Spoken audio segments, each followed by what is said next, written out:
तपाईहरु सबैलाई मेरो अभिवादन। जय मसीह। सबैजना सन्चै आरामै हुनुहुन्छ? हजुर।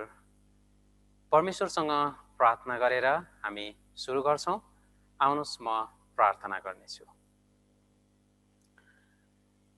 सारा सृष्टिको मालिक परमेश्वर, तपाईलाई धेरै धन्यवाद चढाउँदछौं।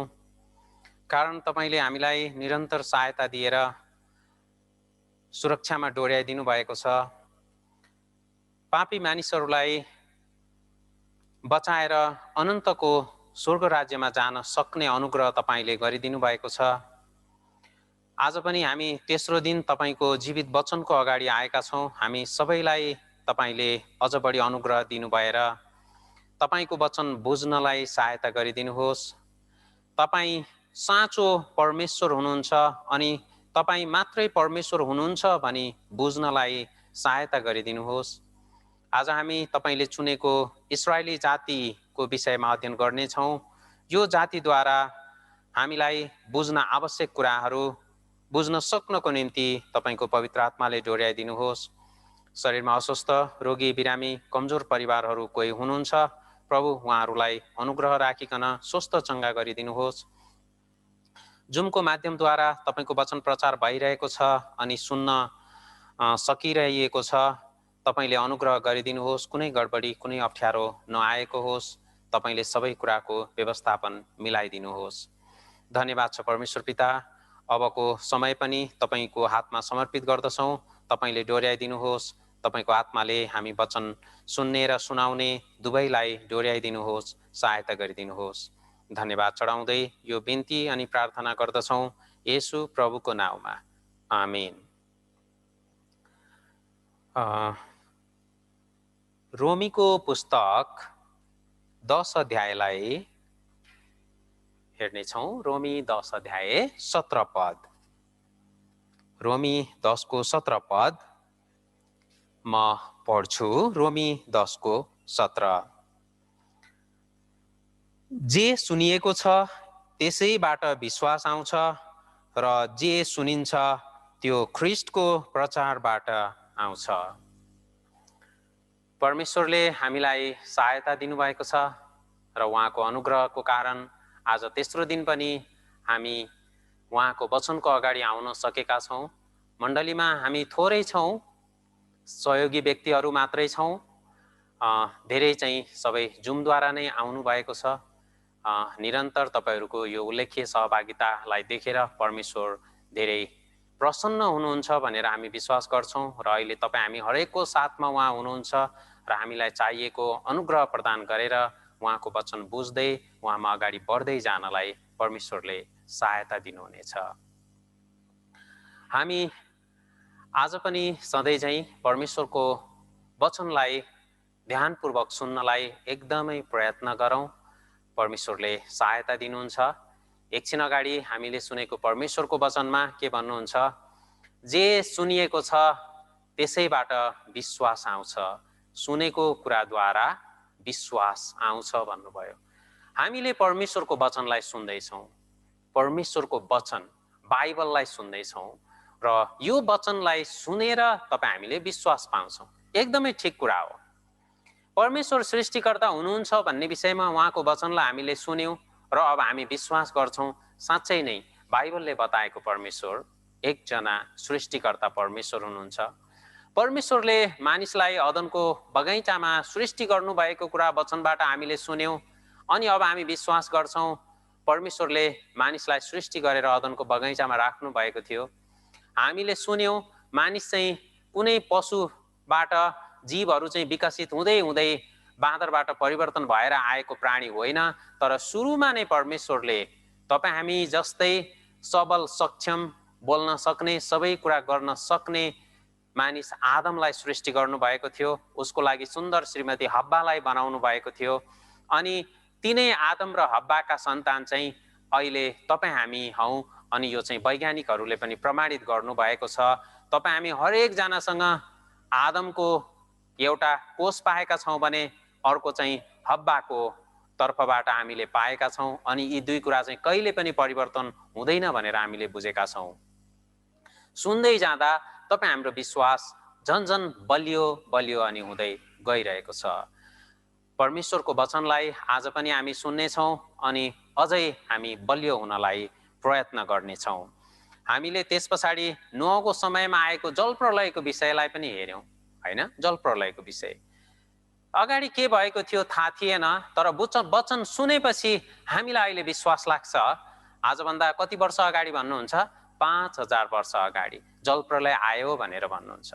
साँच्चै नै आएको थियो अनि यसको प्रमाण अहिले तपाईँ हामी पाउँछौँ अनि वैज्ञानिकहरूले पनि दिनुहुन्छ। हाम्रो वरिपरि पनि अनि संसारभरि नै यसका थुप्रै प्रमाणहरू छन् जलप्रलयको कुरा। र यसरी विश्वास सुनाइद्वारा आउँछ भन्ने कुरा चाहिँ साँचो छ अनि हामी सुन्दैछौँ र हामी विश्वासमा निरन्तर बढ्दैछौँ हैन। झन् झन् हामी बलियो हुँदै जाँदैछौँ। परमेश्वरले जल प्रलयद्वारा पहिलेको संसारलाई न्याय गर्नुभयो भने अब के भन्नुहुन्छ? अबको संसारलाई चाहिँ परमेश्वरले केद्वारा न्याय गर्छु भन्नुहुन्छ? म आगोले न्याय गर्छु भनेर भन्नुभएको छ। आगोद्वारा। त परमेश्वरको वचनमा भनेको कुरा चाहिँ सत्य छ। परमेश्वरले जब म न्याय गर्छु भन्नुहुन्छ भने पक्का गरी उहाँले न्याय गर्नुहुन्छ। गेटमा कोही हुनुहुन्छ जस्तो छ, माफ गर्नुहोस्। हुन्छ, यहाँ स्क्रिनमा हामी हेरौँ। यो घरलाई देख्छौँ भनेदेखि निश्चय नै घर बनाउने मानिस छ। यो संसारलाई हामी हेर्छौँ भने यो संसारलाई सृष्टि गर्ने एकजना परमेश्वर हुनुहुन्छ। वचन सुन्दै सुन्दै हामीलाई यति विश्वास आएको छ कि परमेश्वर साँच्चै हुनुहुन्छ अनि उहाँ साँच्चै हुनुहुन्छ भने परमेश्वर साँच्चै हुनुहुन्छ। त्यसो भए परमेश्वर हुनुहुन्छ भने परमेश्वर बास गर्ने ठाउँ स्वर्ग पनि छ। परमेश्वर हुनुहुन्छ त्यसकारण उहाँ बास गर्ने ठाउँ स्वर्ग पनि छ। स्वर्ग छ भने यसको विपरीत कुरा चाहिँ यो नरक पनि छ। परमेश्वर तपाईँ हामीलाई यही कुरा बुझाउन चाहनुहुन्छ धेरै धेरै धेरै प्रमाणहरूद्वारा उहाँको आफ्नो अस्तित्वको विषयमा र त्यसपछि अनन्तको ठाउँ स्वर्ग र नरकको विषयमा। परमेश्वर तपाईँ हामीलाई यो नरकबाट बचाउन अनि अनन्तको स्वर्गको राज्यमा लिएर जान चाहनुहुन्छ। स्वर्ग र नरक तपाईँ हामीले मृत्युपछि जानुपर्ने यी दुई ठाउँहरू हुन्। परमेश्वरले आज तपाईँ हामीलाई मौका दिनुभएको छ। तपाईँ हामीले स्वर्गको राज्यलाई पनि छान्न सक्छौँ अनि स्वर्गलाई छान्दैनौँ भने नरक चाहिँ स्वभावैले तपाईँ हामीले जानुपर्ने ठाउँ हो। स्वर्गलाई तपाईँ हामीले चुन्दैनौँ भने स्वाभाविक रूपमा नरकमा चाहिँ त्यो स्वर्गलाई नछान्ने मानिस चाहिँ जान्छ। त्यसकारण अहिले तपाईँ हामीले गर्ने निर्णय, तपाईँ हामीले चुन्ने कुरा धेरै नै महत्त्वपूर्ण छ। परमेश्वर तपाईँ हामीले यो अनन्त जीवन स्वर्गको राज्यलाई चुनेको चाहनुहुन्छ, यसलाई रोजेको चाहनुहुन्छ। परमेश्वर तपाईँ हामी सबैलाई नै यही अनन्त जीवन दिएर कहाँ लैजान चाहनुहुन्छ? स्वर्गको राज्यमा लैजान चाहनुहुन्छ। यो सबैभन्दा महत्त्वपूर्ण कुरा हो। हामी भित्र भएको यो आत्मालाई परमेश्वर एकदमै प्रेम गर्नुहुन्छ र यो नाश भएको चाहनुहुन्न र हामीले पनि यसको व्यवस्था नगरिकन साँच्चै वास्ता गरेर हामी सबैजना नै स्वर्ग राज्यलाई खोज्ने व्यक्ति, आफ्नो आत्मालाई बचाउनको लागि एकदमै उत्कट इच्छा अनि चाहना गर्ने मानिस भएको परमेश्वर चाहनुहुन्छ। अनि अहिले तपाईँ हामी जतिजना भेला भएका छौँ, वचन सुन्दैछौँ, विभिन्न ठाउँबाट धेरै टाढादेखि पनि सहभागी हुने परिवारहरू हुनुहुन्छ। देश विदेशबाट पनि हामी यही कुरा खोज्दैछौँ कि हामीले यो आफ्नो आत्मालाई बचाएर अनन्तको स्वर्ग राज्यमा जाने। यही कुरा हामी परमेश्वरको वचनबाट खोजिरहेका छौँ, अध्ययन गरिरहेका छौँ। हामीले हेर्दै आयौँ, हिजो हामीले अन्तिम समयमा नोहको समयमा आएको जलप्रलय अनि मानिसहरूले त्यस पछाडि अनाज्ञाकारिता गरेर बाबेलको धरहरा बनाएको र परमेश्वरले ती मानिसहरूलाई छरपष्ट पार्नको लागि अचम्मको तरिका प्रयोग गर्नुभयो। अनि त्यो चाहिँ के थियो त? भाषालाई खलबल पारिदिने।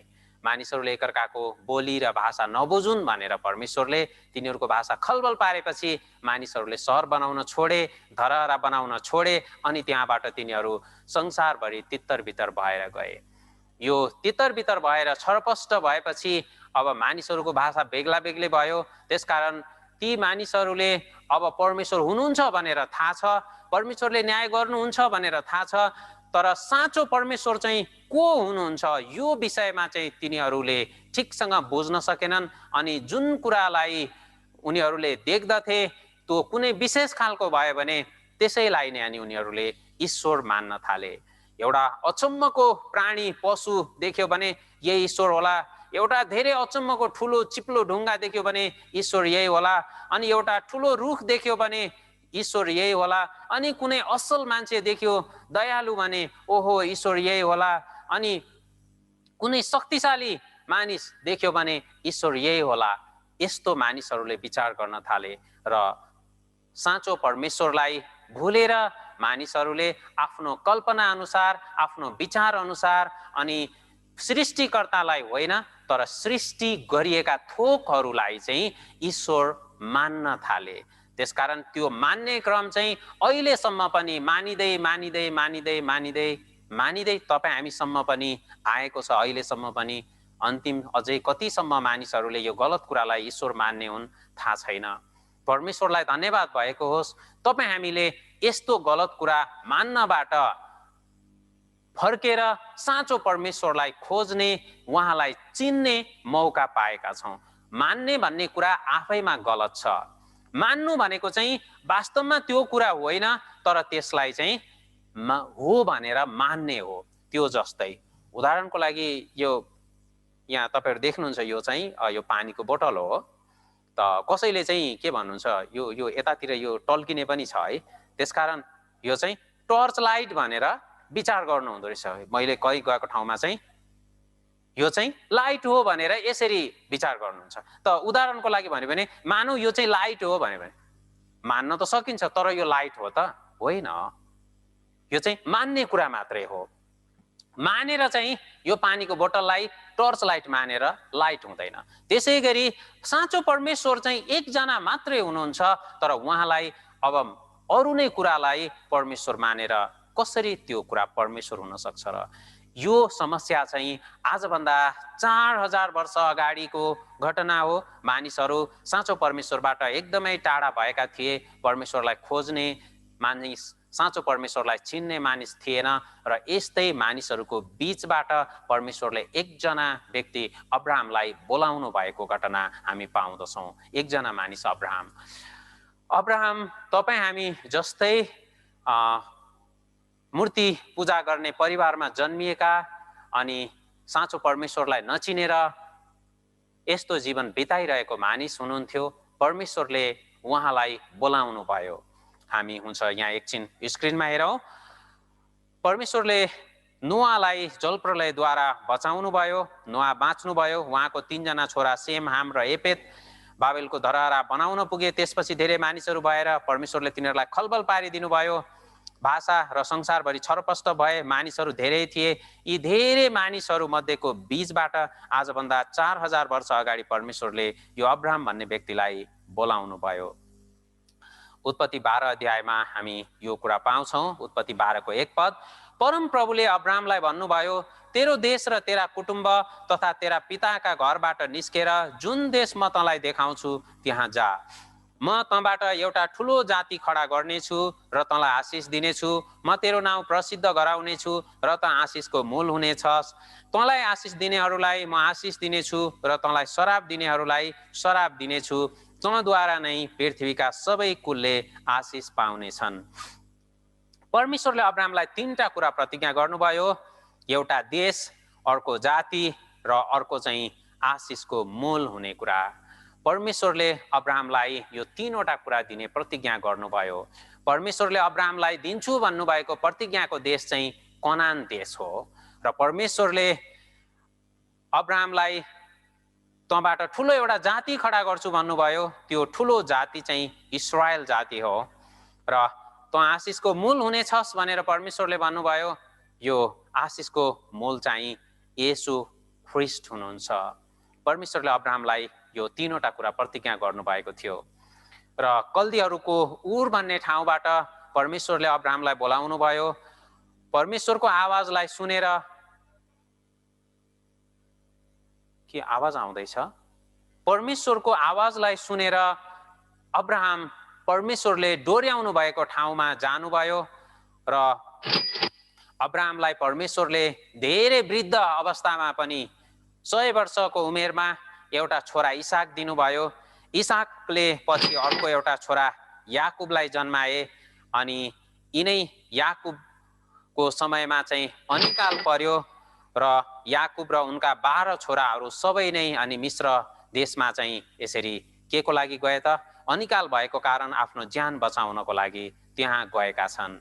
र यिनै याकुब, अब्राहमको छोरा इसाक, इसाकको छोरा याकुब, अब्राहमको नाति याकुबको नाउँ चाहिँ परमेश्वरले परिवर्तन गरेर इस्राएल राखिदिनु भयो। उत्पत्ति 35 को 10 पदमा के भन्नुहुन्छ? परमेश्वरले तिनलाई भन्नुभयो, तेरो नाउँ त याकुब हो, तर अबदेखि उपरान्त तँलाई याकुब भनिने छैन, तेरो नाउँ इस्राएल हुनेछ। यसैले तिनको नाउँ इस्राएल भयो। यसरी परमेश्वरले याकुबको नाउँ परिवर्तन गर्नुभयो र इस्राएल भनेर यसरी राखिदिनु भयो। र यिनै याकुबको समयमा चाहिँ अनिकाल भएको कारणले यिनीहरू चाहिँ मिश्रको दासत्वमा यो अनिकालबाट बाँच्नको लागि मिश्र देशमा शरण लिन जान्छन् र त्यहाँ गएपछि यिनीहरूलाई त्यहाँका मानिसहरूले दास बनाउँछन् र त्यो ठाउँमा चाहिँ यिनीहरू 400 वर्षसम्म दासत्वको जीवन बिताउँछन् र त्यो दासत्व जीवन जिउने क्रममा यिनीहरूलाई एकदमै धेरै गाह्रो हुन्छ, धेरै नै कठिन भएको हुन्छ। यहाँ हेरौँ प्रस्थान 1 अध्यायको 22 पद। तब फारोले आफ्ना सारा प्रजालाई यसो भनेर आज्ञा दिए, हिब्रूहरूका जति छोरा जन्मन्छन् तिनीहरू सबैलाई नील नदीमा फालिदिनु, तर छोरीहरू जतिलाई चाहिँ जीवितै राख्नु। यो यस्तो बेलामा आएको आज्ञा हो। इस्राएलीहरू मिश्रमा छन्, दासत्वमा परेका छन्, एकदमै दुःख कष्टसँग काम गर्दैछन्। इँटा बनाउने काम दिएको छ अनि त्यो इँटा चाहिँ तोकिदिएको छ। हरेक मानिसले त्यो तोकिएको सङ्ख्यामा इँटा बनाएकै हुनुपर्छ अनि बनाएन भने नाइकेहरूले एकदमै कुटिकन त्यति काम चाहिँ लिने गर्दथे। धेरै गाह्रो थियो, धेरै गाह्रो थियो। त्यो अवस्थामा पनि तिनीहरूको जनसङ्ख्या बढेर गयो। मिश्रको राजा फारो इस्राएलीहरूदेखि, हिब्रूहरूदेखि एकदमै डराए र उनीहरूको सङ्ख्या कम गराउन चाहन्थ्यो। त्यसकारण उसले आफ्नो जनताहरूलाई, त्यो सेनाहरूलाई आदेश दियो, हिब्रूहरूका यी कमाराहरूका जति पनि नानीहरू जन्मिँदाखेरि, बच्चाहरू जन्मिँदा यदि छोरा जन्मियो भने चाहिँ त्यसलाई नील नदीमा फालिदिनु, छोरी जन्मियो भने चाहिँ राख्नु। छोराहरू चाहिँ युद्ध गर्ने भएको कारण छोराहरूलाई चाहिँ ऊ मार्न चाहन्थ्यो अनि स्त्रीहरूले चाहिँ सहायता गर्ने कारण, काममा सहायता गर्ने कारण उसले त्यो स्त्री छोरीहरूलाई चाहिँ जीवितै राख्ने यस्तो आदेश दिएको थियो। यति हुँदा पनि इस्राएलीहरूको सङ्ख्या परमेश्वरले बढाइदिनु भयो, प्रशस्त आशिष दिनुभयो तिनीहरूलाई र तिनीहरूले परमेश्वरलाई पुकारा गर्न थाले त्यो कष्टमा परेको बेलामा, सङ्कष्टमा परेको बेलामा, र यो कुरा परमेश्वरले सुन्नुभयो। प्रस्थान 2 अध्यायको 23 पदमा भन्नुहुन्छ, इस्राएली जातिले दासत्वको कारण सुस्केर हालेर पुकारा गर्न लागे। दासत्वको बन्धनमा तिनीहरूले गरेको पुकारा परमेश्वर कहाँ पुग्यो। यो कष्टको समयमा छोराहरूलाई पनि अब मार्ने आज्ञा दिएको छ। कुटिकन काम गर्न लगाउँछन् अनि हरेक कुरा अप्ठ्यारो छ। अनि यो गाह्रो अवस्थामा इस्राएलीहरूले परमेश्वरलाई पुकारा गरे र परमेश्वर कहाँ उनीहरूको पुकारा पुग्यो र परमेश्वरले यो अवस्थाबाट बचाउनको निम्ति मोसा भन्ने एकजना इस्राएली हिब्रू मानिसलाई तिनीहरूको अगुवा बनाउनु भयो, चुन्नु भयो र त्यो कामको जिम्मेवारी दिनुभयो। इस्राएलीहरूलाई छुटकारा दिएर प्रतिज्ञाको देश कनान देशमा ल्याउने। र मोसा र मोसाको दाजु हारुन यसरी मिश्र देशको राजा फारो कहाँ जानुभयो र यसरी भन्नुभयो। प्रस्थान 5 अध्याय 1 पद, त्यसपछि मोसा र हारुन फारो कहाँ गएर भने, परमप्रभु इस्राएलीहरूका परमेश्वर यसो भन्नुहुन्छ, उजाडी स्थानमा मेरो निम्ति चाड मनाउनलाई मेरो प्रजालाई जान दे। परमेश्वरले मोसाद्वारा भन्नुभयो मिश्रको राजा फारोलाई कि मेरो प्रजालाई चाड मनाउनको लागि उजाडी स्थानमा जान दे। अहिलेसम्म मिश्र देशको राजा फारोले परमेश्वरको नाउँ सुनेको पनि छैन अनि परमेश्वरलाई चिनेको पनि छैन। अनि फारो छक्क पर्यो र के भन्छ फारोले? प्रस्थान 5:2 पदमा फारोले भने, परमप्रभु को हो र म तिनको कुरा मानेर इस्राएलीहरूलाई जान दिउँ? परमप्रभुलाई म चिन्दिन र इस्राएलीहरूलाई म जान पनि दिन्न। परमेश्वर को हो म चिन्दिन र इस्राएलीहरूलाई म जान दिने छैन।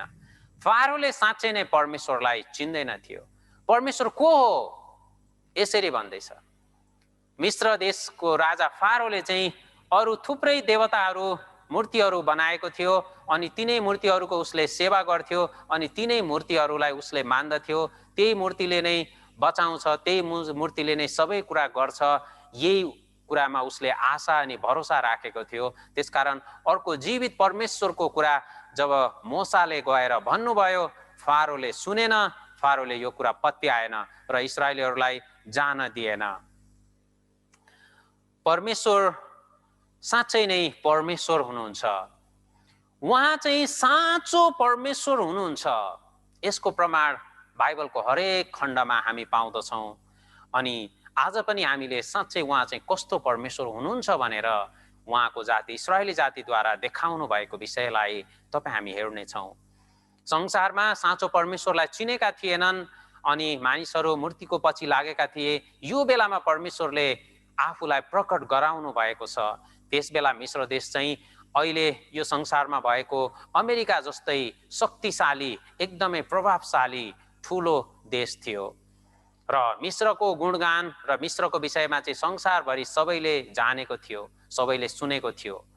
र यो देशलाई परमेश्वरले चुन्नुभयो आफ्नो महान योजना र काम प्रकट गराउनको लागि। र अब परमेश्वरले के भन्नुहुन्छ? म मिस्रको राजा फारोलाई अनि त्यसको सेनालाई अनि त्यसको प्रजालाई अनि त्यो देशलाई म अब इन्साफ गर्नेछु र यस्तो गर्नेछु जसद्वारा संसारभरिका मानिसहरूले जान्नेछन् अनि फारोले पनि जान्नेछ कि म नै साँचो परमेश्वर हुँ र म बाहेक अरू कोही छैन भन्ने कुरा बुझ्नेछ, भन्ने कुरा बुझाउँछु भन्नुभयो। र यसको लागि परमेश्वरले मिस्र देशमा पटक पटक गरेर यसरी 10 वटा विपत्तिहरू पठाउनु भयो। म साँचो परमेश्वर हुँ र सबै कुरामाथि म अधिकार गर्न सक्छु भन्ने कुरा बुझाउनको लागि परमेश्वरले 10 वटा विपत्तिहरू पठाउनु भयो। यो विपत्तिहरू रगतको विपत्ति, भ्यागुताको विपत्ति, बुसुनाको विपत्ति अनि झिङ्गाको विपत्ति, यसरी खटिराको विपत्ति, गाईबस्तुमा आउने विपत्ति, यसरी गर्दै गर्दै अनि सलहको विपत्ति अनि अन्तिममा गएर जेठो जेठो मारिने, यो जेठो सन्तान मारिने, पशुको पनि मान्छेको पनि, यसरी यो 10 वटा विपत्तिहरू पठाउनु भएको छ। यो एउटा भिडियोलाई तपाईँ हामी हेरौँ। यसले यो विपत्तिलाई राम्ररी देखाएको छ।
Beno?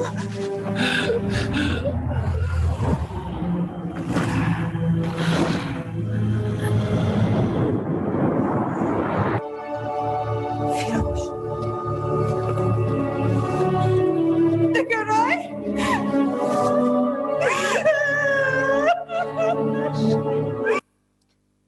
यसरी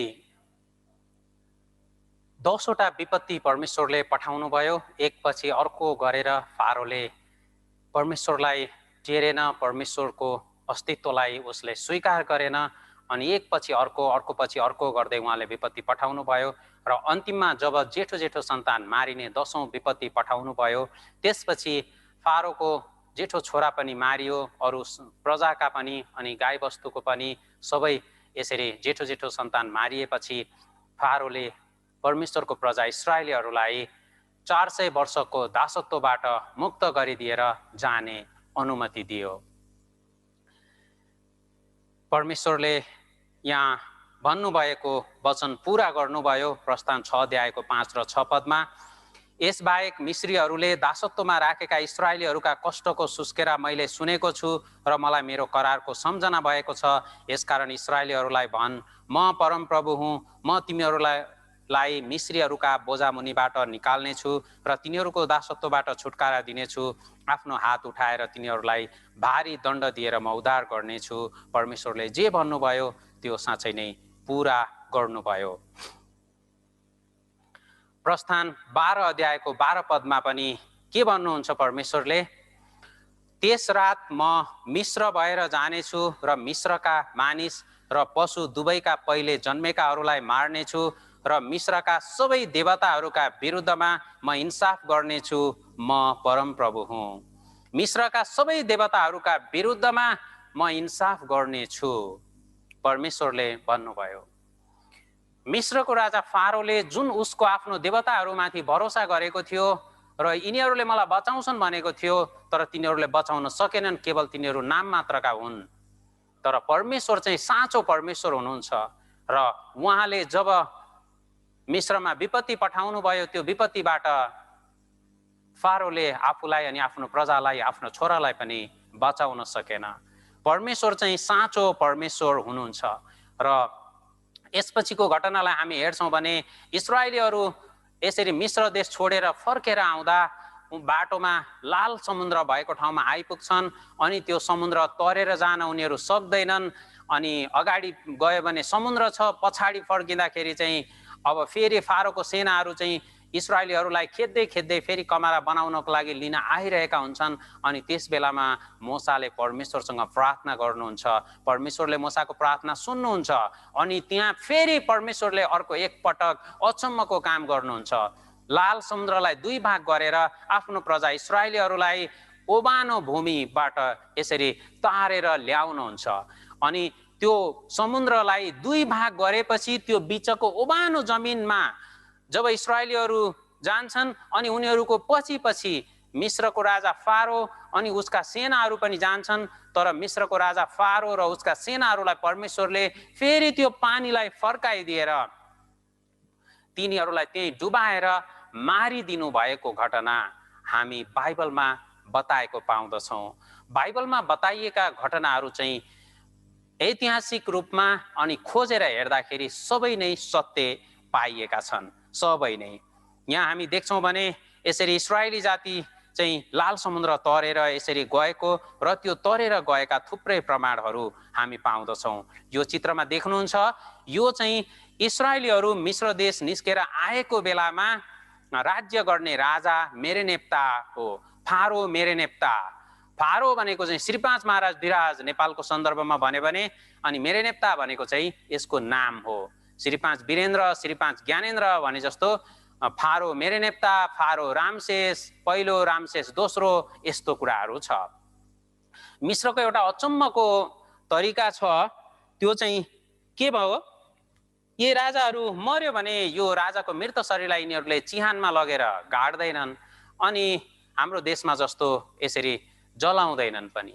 यो शरीरलाई चाहिँ उनीहरूले विशेष किसिमको एउटा औषधि मलम बनाउँछन्, लेप लगाउँछन् र त्यसलाई अनि नकुहिने नसड्ने गरी सुरक्षित बनाएर राख्छन्, जसलाई मम्मी भनेर भनिन्छ अङ्ग्रेजीमा। यो आमा भनेको त होइन, यो चाहिँ एउटा मृत लास हो, मम्मी।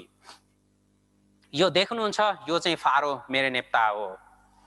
र यो यस्तो मम्मीहरू चाहिँ यो मात्र होइन, अरू धेरै छ। यो सङ्ग्रहालयभित्र यसरी यस्तो मम्मीहरू थुप्रै राखिएको छ।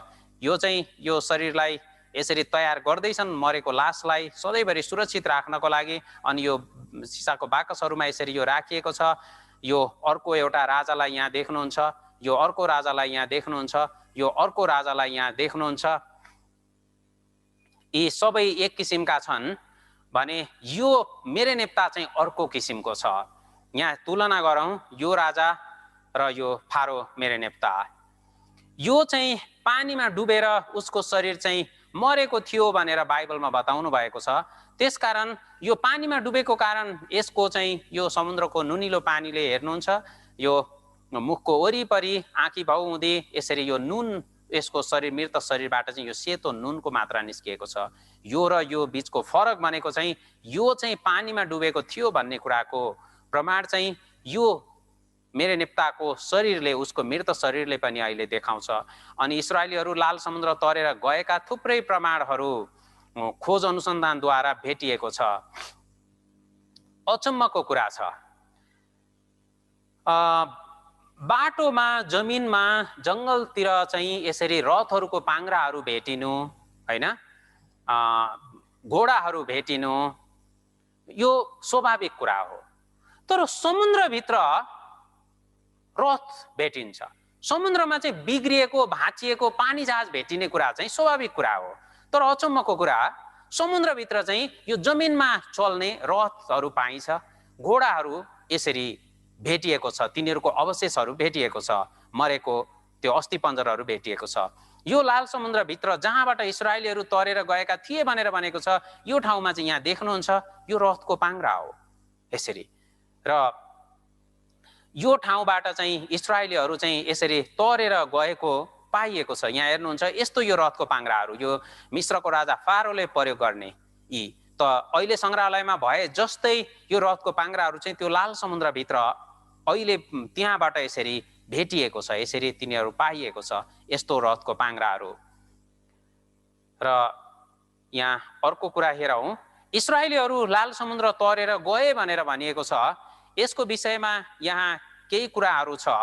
यो लाल समुद्र कति गहिरो छ त भन्ने कुरा हेऱ्यो भनेदेखि त धेरै जसो यो लाल समुद्रको यो समुद्रको गहिराई चाहिँ यहाँ कति भन्नुहुन्छ 1600 मिटर भनेको 1.5 किलोमिटर भन्दा पनि अझै धेरै, 1.25 किलोमिटर भन्दा पनि धेरै, झन्नै 2 किलोमिटर हैन, झन्नै 2 किलोमिटर गहिरो छ। अब 2 किलोमिटर गहिरो भनेको चाहिँ धेरै गहिरो हो। यसरी तल जानुहुन्छ भने एकदमै धेरै गहिरो हो। 2 किलोमिटर गहिरो छ, समुद्रको पानी यसरी हटाइदिए तापनि 2 किलोमिटर तल खाल्डोमा झरेर अब फेरि 2 किलोमिटर माथि चढ्नु पर्छ भने 4 किलोमिटर, 4.5 किलोमिटर जति चाहिँ यो ओह्रालो र उकालो गरेर यति चढ्नु पर्ने हो। यति धेरै मानिसहरूलाई यस्तो अप्ठ्यारो बाटो यसरी तल झरेर फेरि माथि जान धेरै गाह्रो कुरा हो। तर जहाँबाट इस्राएलीहरू यो लाल समुद्र तरेर गए भनेर भनिएको छ, त्यो ठाउँ अनुसन्धान गर्दा अचम्मको कुरा भेटिएको छ। इस्राएलीहरू तरेर गएको ठाउँ चाहिँ एउटा बाँध बनाएको जस्तै, पुल बनाएको जस्तै, जम्मा त्यहाँको समुद्रको सतहको गहिराई चाहिँ 920 फिट, 300 मिटर मात्रै गहिरो छ। 300 मिटर भनेको चाहिँ धेरै गहिरो होइन। यो यता गोठाटारतिर पशुपतिको त्यो डाँडाहरू हेर्नुहुन्छ भने त्योभन्दा अलिकति अग्लो मात्रै हो। एकैछिनमा जान, उक्लिन र ओर्लिन सक्ने ठाउँ हो। यस्तो ठाउँबाट यसरी यहाँ हेर्नुहुन्छ, यतातिर हेर्नुहुन्छ भने झन्डै 2 किलोमिटर जति गहिरो छ, यता पनि 2 किलोमिटर जति गहिरो छ। तर यो बिचमा चाहिँ 300 मिटर मात्रै गहिरो छ, अलिकति। अनि यही पानीलाई परमेश्वरले देब्रेपट्टि दाहिनेको दाहिनेपट्टि यसरी पन्साइदिनु भयो र यहाँबाट इस्राएलीहरू सजिलै तरेर गएको कुराको प्रमाण पाइएको छ। र हामीले विचार गरौँ, परमेश्वरले मोसालाई भन्न पठाउनु भएको थियो, मेरो निम्ति चाड मनाउनलाई मेरो प्रजालाई जान दे। परमेश्वरले यसरी भन्दाखेरि फारोले के जवाफ दिएको थियो? फारोले भने परमप्रभु को हो र म तिनको कुरा मानेर इस्राएलीहरूलाई जान दिउँ? परमप्रभुलाई म चिन्दिन र इस्राएलीहरूलाई म जान पनि दिन्न। परमेश्वरले आफ्नो परिचय दिनुभयो, फारोलाई परमप्रभु परमेश्वर को हुनुहुन्छ भन्ने कुरा बुझाउनु भयो, एकपछि अर्को विपत्तिहरू पठाएर। अनि फारोलाई मात्रै होइन, मिश्रको मानिसहरूलाई मात्रै होइन, त्यस बेलाको पुरै संसारलाई नै यो घटनाद्वारा परमेश्वरले अचम्मित पार्नु भएको थियो। अनि जब इस्राएलीहरू मिश्र देश छोडेर गए र कनान देशतर्फ लाग्दाखेरि त्यहाँ बाटोमा भेटेका मानिसहरूले अनि जुन कुराहरू सोचे, जुन कुराहरू सुने अनि जुन कुराहरू विचार गरे, त्यो चाहिँ वास्तवमै परमेश्वरले आज तपाईँ हामीलाई पनि बुझाउन चाहनु भएको कुरा हो। यसरी हामी यहोशूको पुस्तकमा पाउँदछौँ, यो राहाब भन्ने एउटी बेश्याको घटना हामी यहाँ सुन्दछौँ। यो राहाब भन्ने स्त्रीले यी घटनाहरू सुनेकी छिन् र त्यहाँ त्यो यरियोको भेद लिन गएका मानिसहरूलाई उनले के भन्छन्? तिनीहरू त्यहाँ गएका थिए अनि गएको बेलामा चाहिँ अब राजाले त्यो फलिस्तीहरूको त्यहाँको कनानको त्यो राजाले चाहिँ थाहा पाए इस्राएलीहरू चाहिँ यसरी यसरी आएका छन् अनि ती मानिसहरूको खोजी गर्नको लागि तिनीहरू आए। यसरी आएको बेलामा त्यो राहाब भन्ने स्त्रीले के गरिन् त? ती जासुसहरूलाई लुकाएकी छिन् र उनले के भन्छन् सुनौ। यहोशू 2:8 र 9 पद। ती जासुसहरू सुत्न अघि माथि कौसीमा त्यो स्त्री उक्लेर आई र त्यसले ती मानिसहरूलाई भनी, मलाई थाहा छ यो देश परमप्रभुले तपाईहरूलाई दिनुभएको छ र हामीहरूका बीच तपाईहरूको कारण आतंक फैलिएको छ र यहाँका बासिन्दाहरू तपाईहरूको भयले काम्न थालेका छन्। अझै उसले भन्छे, तपाईहरू मिश्र देशबाट निस्केर आउनुहुँदा तपाईहरूका सामुन्ने परमेश्वरले लाल समुद्रको पानी सुकाइदिनु भएको र यर्दन पारीका एमोरीहरूका दुवै राजा सिहोन र ओगलाई तपाईहरूले नाश गर्नुभएको पनि हामीहरूले सुनेका छौँ। र 2:11 पद हामी सँगै पढौँ यो वचनलाई। यो सुन्ने बित्तिकै हामी व्याकुल बन्यौं र तपाईहरूको कारण हामीहरू कसैमा साहस रहेन, किनकि परमप्रभु तपाईहरूका परमेश्वर नै माथि स्वर्गमा र तल पृथ्वीमा परमेश्वर हुनुहुन्छ। परमप्रभु तपाईहरूका परमेश्वर नै माथि स्वर्गमा र तल पृथ्वीमा परमेश्वर हुनुहुन्छ। परमेश्वरले जुन कुरा बुझाउन चाहनु भएको थियो, परमेश्वर हुनुहुन्न मानि ल्याएको कल्पना गरेको कुरालाई परमेश्वर मान्दै आएका मानिसहरूको बीचमा परमेश्वरले उहाँको जाति इस्राएलीहरूद्वारा अचम्मको काम गर्नुभयो।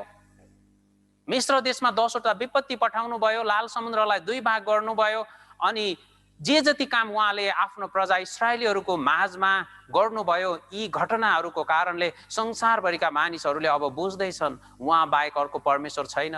मिस्रको राजा फारोलाई उसको देवताले बचाउन सकेन, ती अरू राजाहरूलाई सिहोन र गोग भन्ने यो राजाहरूलाई पनि तिनीहरूको ईश्वरले बचाउन सकेन। तपाईहरूको परमेश्वर बाहेक त अरू कोही पनि परमेश्वर छैन, उहाँ मात्रै परमेश्वर हुनुहुन्छ, माथि स्वर्गमा अनि तल पृथ्वीमा उहाँ बाहेक अर्को कोही छैन। परमेश्वर नै साँचो परमेश्वर हुनुहुन्छ, उहाँ मात्रै परमेश्वर हुनुहुन्छ। यो कुरा उहाँले बुझाइदिनु भयो। अनि यही कुरा नै संसारभरिको मानिसलाई अझै स्पष्टसँग बुझाउनको लागि अझै हामीले पनि उहाँमाथि पुरा पक्कासँग विश्वास गर्न सकौँ, मनमा अलिकति पनि दोधार नहोस्। कसैलाई चाहिँ डर लाग्दो रहेछ, थाहा छ? कहिलेकाहीँ यसरी परामर्श गर्ने क्रममा, वचन सुन्ने क्रममा, बाइबल अध्ययन गर्नुहुन्छ अनि सुन्नुहुन्छ, हो मलाई धेरै राम्रो लाग्यो भन्नुहुन्छ, खुसी हुनुहुन्छ, अनि यो वचन सुन्नुहुन्छ, धेरै राम्रो लाग्छ, तर वचन सुन्न आउँदाखेरि उहाँलाई डर लाग्छ कतिलाई।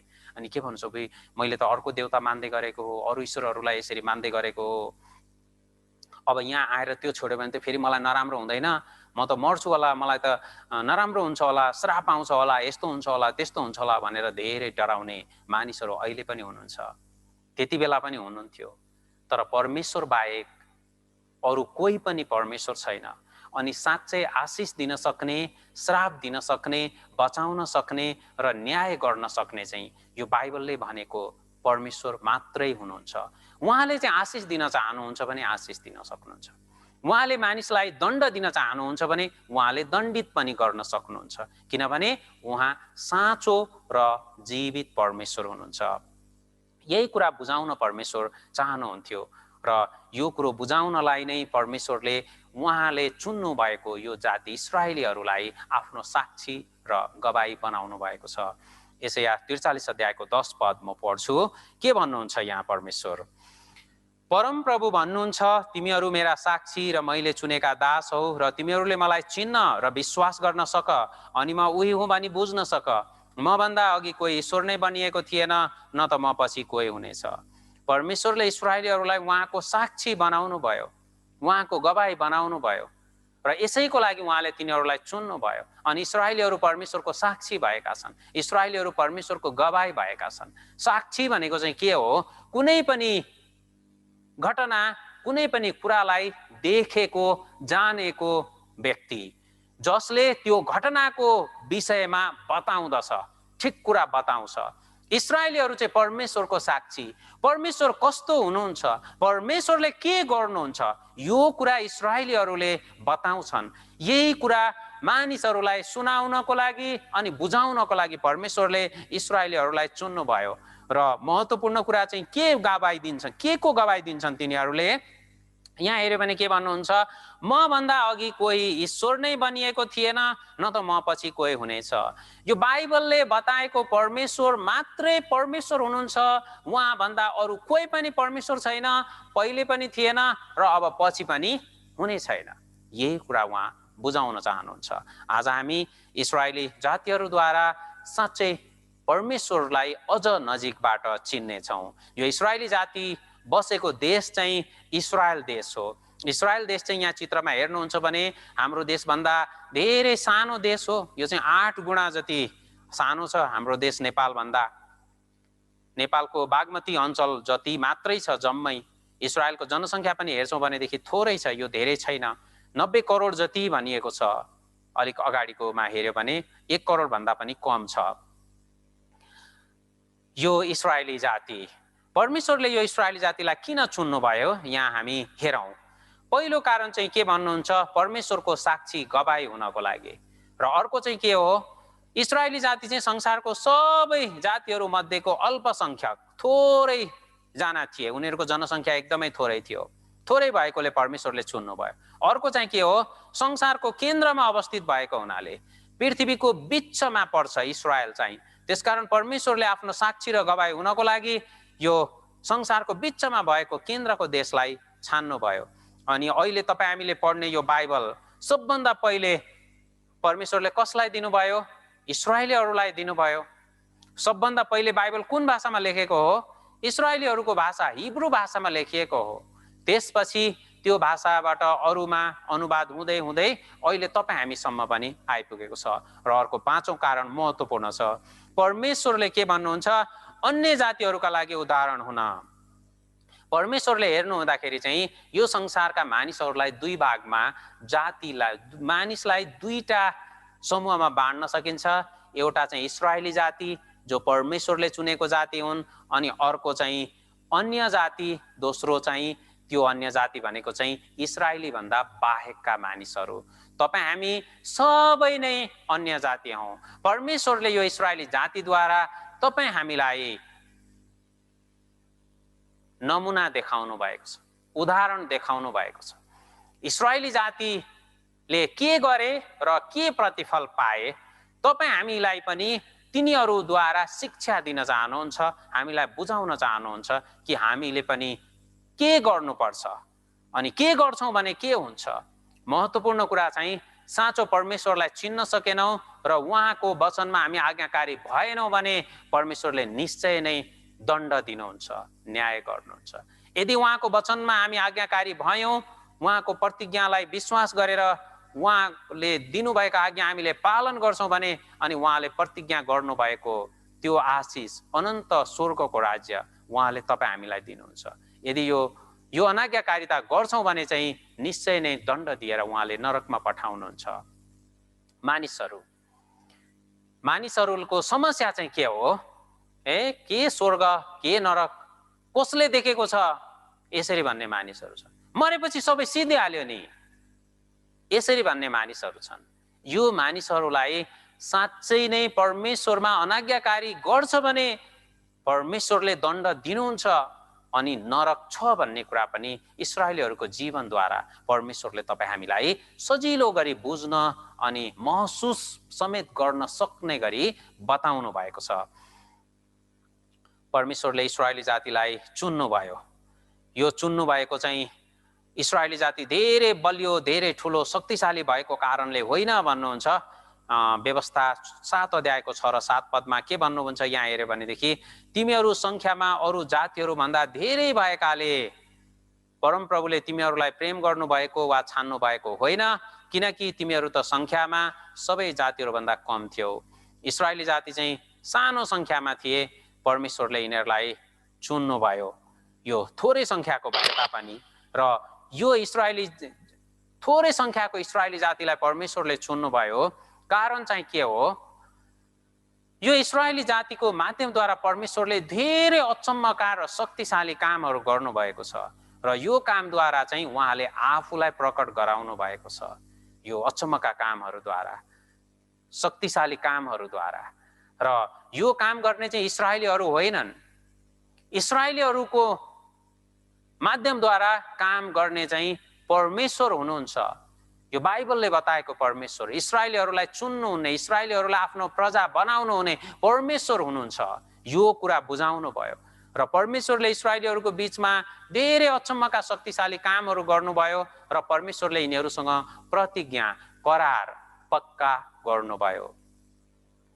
परमेश्वरले इस्राएलीहरूलाई भन्नुभयो, तिमीहरू आज्ञाकारी भयो भने म आशिष दिनेछु र तिमीहरू अनाज्ञाकारी गर्यो भने तिमीहरूलाई म दण्ड दिनेछु, श्राप दिनेछु।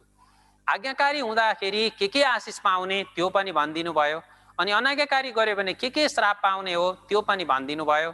इस्राएली जातिले परमेश्वरको यो प्रतिज्ञा करारलाई मोसाद्वारा सुने अनि उनीहरूले भने हामी आज्ञाकारी गर्छौँ, हामीलाई आशिष दिनुहोस्। र यसरी इस्राएलीहरू र परमेश्वर बीच प्रतिज्ञा, यो करार चाहिँ पक्का भयो। व्यवस्था 11 अध्यायको 26 देखि 28 सम्म। हेर, आज म तिमीहरूका सामु आशिष र अभिशाप राख्दैछु। मैले आज तिमीहरूलाई आदेश दिए झैं परमप्रभु तिमीहरूका परमेश्वरका आज्ञाहरू पालन गर्यौ भने आशिष पाउनेछौ र परमप्रभु तिमीहरूका परमेश्वरका आज्ञाहरू नमानेर तिमीहरूले नजानेका अन्य देवताहरूका पछि लागेर मैले आज आदेश गरेका मार्गबाट तर्क्यौ भने तिमीहरूले श्राप पाउनेछौ।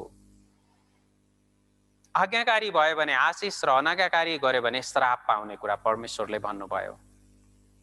सजिलो छ बुझ्नलाई। आज्ञाकारी गर्यो भने आशिष पाउने हो, अनाज्ञाकारी गर्यो भने श्राप पाउने हो, परमेश्वरले आशिष पाउँदा के आशिष पाउने हो सबै कुरा भन्नुभयो। अनाज्ञाकारी गर्यो भने के श्राप पाउने हो त्यो कुरा पनि सबै भन्नुभयो।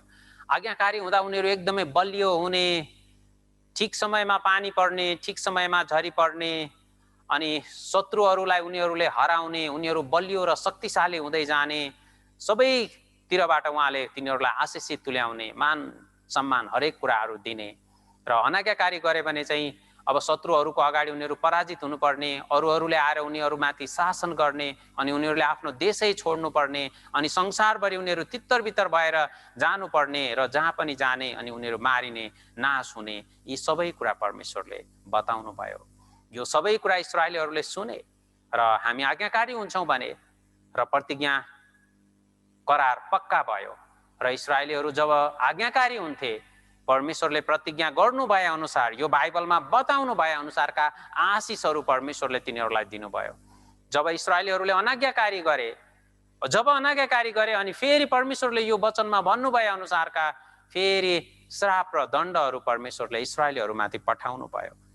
परमेश्वर साँच्चै जीवित हुनुहुन्छ र उहाँले आफू जीवित भएको प्रमाण चाहिँ उहाँको आफ्नो वचन बाइबलमा लेखिएका सबै कुरालाई यो संसारमा घट्न लगाउनु भएको छ, हुन दिनु भएको छ। बाइबलमा भनेका सबै कुराहरू पुरा भइरहेका छन् र यो काम परमेश्वरले उहाँको प्रजा इस्राएली जातिद्वारा गर्नुभयो। इस्राएलीहरू आज्ञाकारी हुँदाखेरि आशिष पाउने कुरा। जब इस्राएलीहरू परमेश्वरमा आज्ञाकारी हुन्थे, परमेश्वरले तिनीहरूलाई भने अनुसारका सबै आशिष दिनुभयो। परमेश्वरले तिनीहरूलाई एकदमै राम्रो जमिन, दुध र मह बग्ने यस्तो राम्रो उर्वर भूमि लैजान्छु भनेर भन्नुभएको थियो, अनि त्यो भूमिमा लानुभयो। र इस्राएली जाति दास भएर, कमारा भएर आएका भए तापनि तिनीहरूले वरिपरिका ठुला र शक्तिशाली देशहरूलाई हराउन सके र इस्राएल चाहिँ बलियो र शक्तिशाली बनेको थियो। परमेश्वरमा आज्ञाकारी हुँदाखेरि इस्राएल एकदमै बलियो थियो। इस्राएलको पहिलो राजा चाहिँ साउल हुन् र त्यसपछि राजा दाउद हुनुभयो अनि उहाँको छोरा सोलोमन। इस्राएलको इतिहासमा राजा दाउद र राजा सोलोमनको समय चाहिँ एकदमै राम्रो समय, विशेष गरी राजा सोलोमनको समयलाई चाहिँ सुनौलो युग भनेर भनिन्छ। एकदमै राम्रो, हर प्रकारको आशिष र समृद्धि प्राप्त गरेको समय। र जब राजा दाउद र सोलोमन परमेश्वरमा आज्ञाकारी भएका थिए, त्यस बेलामा परमेश्वरले इस्राएलीहरूलाई दिने भनी प्रतिज्ञा गर्नुभएका सबै आशिषहरू दिनुभएको थियो।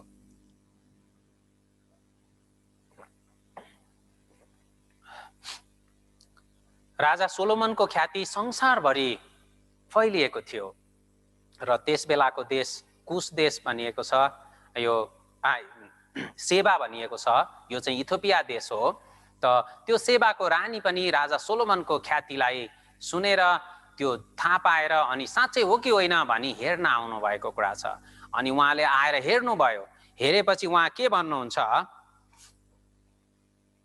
पहिलो राजा 10 अध्यायको 6 र 7 पदमा, तिनले राजालाई भनिन्, तपाईका उपलब्धिहरू र बुद्धिको बारेमा मैले मेरो देशमा सुनेको कुरा साँचो रहेछ, तर आएर आफ्नै आँखाले नदेखुन्जेल मैले पत्याएकी थिइनँ। साँच्चै यो त मलाई आधा पनि सुनाएको रहेनछ।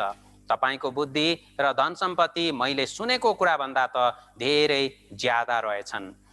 जब सेबाकी रानी आइन् अनि देखिन् सोलोमनको महिमा, सोलोमनको गौरव, उहाँको राज्यलाई, अनि उनी छक्कै परेकी छिन् र मैले सुनेको भन्दा त धेरै रहेछ भनेर उनी अचम्म मान्दैछिन्। हामीले बुझ्ने कुरा, यो चाहिँ एउटा साधारण मान्छे चाहिँ अचम्ममा परेको होइन है। कसैको ठुलो महल देखेर, दरबार देखेर तपाईँ हामी छक्क पर्न सक्छौँ, तर एउटी रानी छक्क पर्ने कुरा चाहिँ साँच्चै छक्क पार्ने कुरा हो। एउटी रानी त्यो महल देखेर छक्क परेकी छिन्। साँच्चै नै सोलोमनको गौरव र महिमा त्यस बेला चाहिँ एकदमै ठुलो थियो। र इस्राएलीहरू चाहिँ धेरै समय दासत्वको जीवन बिताएर आएका मानिसहरू, उनीहरूसँग केही थिएन। तर यस्तो भए तापनि राजा सोलोमनले के भनेको छ, पहिलो राजा 10 अध्यायको 21 पदमा सोलोमनका पिउने सबै कचौराहरू सुनका थिए र लेबनानको वन भनिने राजमहलमा भएका सबै सामानहरू कञ्चन सुनका थिए। यसरी सुनै सुनको बनाएको थियो। यति धेरै सुन उनीहरूले कहाँबाट पाए होला त? कमाएको हो? उनीहरूसँग मिश्र देशबाट आउँदाखेरि ल्याएको सुनले यो गरेको? यो होइन। यहाँ भन्नुहुन्छ दोस्रो इतिहास 9 अध्यायको 13 र 14, सोलोमन कहाँ वर्षेनी आउने गरेको सुनको तौल 23 टन थियो। त्यसबाहेक मालहरू निकासी गर्ने व्यापारी र पैकारीहरूका महसुलबाट पनि राजस्व आउँथ्यो। अरब देशका सबै राजाहरू र प्रादेशिक राज्यपालहरूले पनि राजाको निम्ति सुन र चाँदी ल्याउँथे। यसरी राजा दाउदको समय, राजा सोलोमनको समय चाहिँ एकदमै राम्रो समय थियो। इस्राएलीहरूले वरिपरिका देशहरूमाथि राज्य गरेका थिए, तिनीहरूमाथि शासन गरेका थिए। त्यो देशलाई जान्थे, आक्रमण गर्थे, परमेश्वरले उनीहरूको अधीनमा दिनुहुन्थ्यो। अनि त्यो देशलाई वार्षिक रूपमा कति सुन दिने, कति चाँदी दिने, कति खानेकुरा दिने, कति तेल, कति दाख मध्य वार्षिक रूपमा अनि यति कर बुझाउने शर्तमा अनि छोडिदिन्थे।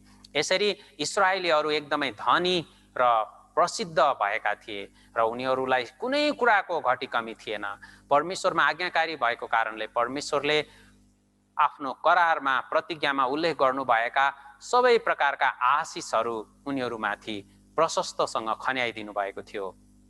र यो अवस्थामा इस्राएलीहरू धेरै लामो समयसम्म रहेनन्। कारण चाहिँ परमेश्वरले दिन नसकेको कारण होइन, इस्राएलीहरू घमण्डी भए, मातिए। परमेश्वरले भनेको वचनबाट उनीहरू तर्केर गए। जब उनीहरू खान पाए, लाउन पाए अनि घमण्डी भए। पहिले उनीहरू दास कमाराहरू थिए, उनीहरूको आफ्नो भन्ने कुरा केही थिएन, सधैँभरि अरूको अधीनमा।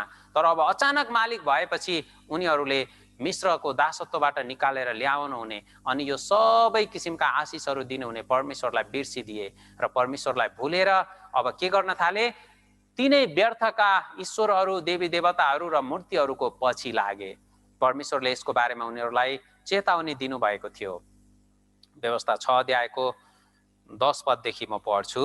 जब परमप्रभु आफ्ना परमेश्वरले तिमीहरूका पिता पुर्खा अब्राहम, इसाक र याकुबसँग तिमीहरूलाई दिनेछु भनी प्रतिज्ञा गर्नुभएको देशमा पुर्याउनुहुनेछ, तिमीहरूले नबनाएका ठुला ठुला र राम्रा राम्रा सहरहरू भएको देशमा, जहाँ तिमीहरूले नजुटाएका उत्तम थोकहरूले भरिभराउ भएका घरहरू हुनेछन् र तिमीहरूले नखनेका इनारहरू र नरोपेका दाख र भद्राक्ष बारीहरू हुनेछन्। जब तिमीहरूले खाएर अगाउनेछौ तब होसियार गर र तिमीहरूलाई दासत्वको देश मिश्रबाट निकाली ल्याउने परमेश्वरलाई नभुल्नु। परमेश्वरले पहिले नै यसरी चेतावनी दिनुभएको थियो। खान पाएपछि, लाउन पाएपछि, सबै कुरा प्रशस्त भएपछि तिमीहरूले मलाई नभुल्नु।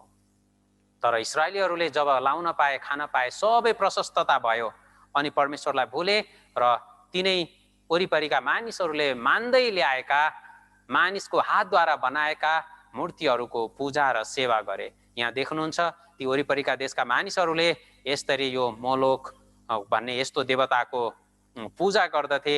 तिनीहरूकै पछि लागेर हामी पनि यसैलाई पछ्याउँ, यसैलाई पूजा गरौँ भनेर इस्राएलीहरूले पनि परमेश्वरसँगको प्रतिज्ञालाई तोडिदिए, परमेश्वरको करार भङ्ग गरे। यस विषयमा परमेश्वरले स्पष्टसँग भन्नुभएको थियो, मैले आज तिमीहरूलाई दिएका आदेशहरूमध्ये कुनैबाट दाहिने र देब्रेतिर लागेर अन्य देवताहरूका पछि लागि तिनीहरूको सेवा नगर। मूर्तिहरूको पछि नलाग्नु, अरू देवतालाई नपछ्याउनु, त्यसले तिमीहरूलाई बचाउन सक्दैन। त्यसको पछि लाग्यो भने तिमीहरूको विनाश हुनेछ, म तिमीहरूलाई दण्ड दिनेछु। परमेश्वर चाहिँ सबैमाथि न्याय गर्न सक्ने परमेश्वर हुनुहुन्छ। मानिसको हातद्वारा बनाएका ईश्वरहरू चाहिँ कुनै मोलका होइनन् भन्ने कुरा उहाँले बुझाउन चाहनुहुन्थ्यो। र इस्राएलीहरू जब यो मानिसको हातद्वारा बनाएका ईश्वरहरूलाई पछ्याउन थाले तब के भयो? परमेश्वरले प्रतिज्ञामा भन्नुभए अनुसार उनीहरूको दुध र मह बग्ने एकदमै उर्वरा भूमि चाहिँ ढुङ्गेनी जमिनमा, यस्तो ढुङ्गेनी जमिनमा परिवर्तन भयो। पानी पर्न बन्द भयो र यो सबै मरुभूमिमा परिणत भयो। र बलियो र शक्तिशाली इस्राएली जातिहरू, वरिपरिका देशका मानिसहरूलाई यहाँ हेर्नुहुन्छ, यो उर्वरा भूमि यसरी यो मरुभूमिमा परिणत भयो। अनि बलिया र शक्तिशाली मानिसहरू जसले अरू देशमाथि शासन गरेका थिए, तिनीहरूलाई अब अरू देशका मानिसहरूले आएर नाश गरे। परमेश्वरले यसको विषयमा पहिले नै भन्नुभएको थियो, अनाज्ञाकारी गर्यो भने के हुन्छ। तर यति हुँदा पनि इस्राएलीहरूले टेरेन। इस्राएलका जनता, इस्राएलको राजा सोलोमन पनि अन्तिम समयमा एकदमै घमण्डी भए। सोलोमनले धेरै रानीहरू विवाह गरेको थियो नि है। तपाईहरू पनि राम्ररी सम्झिनुहुन्छ होला। कतिजना रानी हो? 700 जना। अनि त्यसपछि अझै अरू 300 जना चाहिँ फेरि उपपत्नीहरू पनि ल्याएको हो, रानी भन्दा बाहेकको अरू पनि 1000 जना।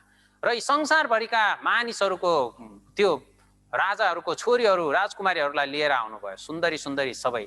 अनि तिनीहरूले के गरे? आउँदाखेरि आफ्नो देशमा उनीहरूले मानेको यो ईश्वरहरूको मूर्तिहरूलाई लिएर आए र सोलोमनलाई दिनदिनै कर लगाएर त्यो मूर्तिलाई पुज्न यसरी फकाउन थाले।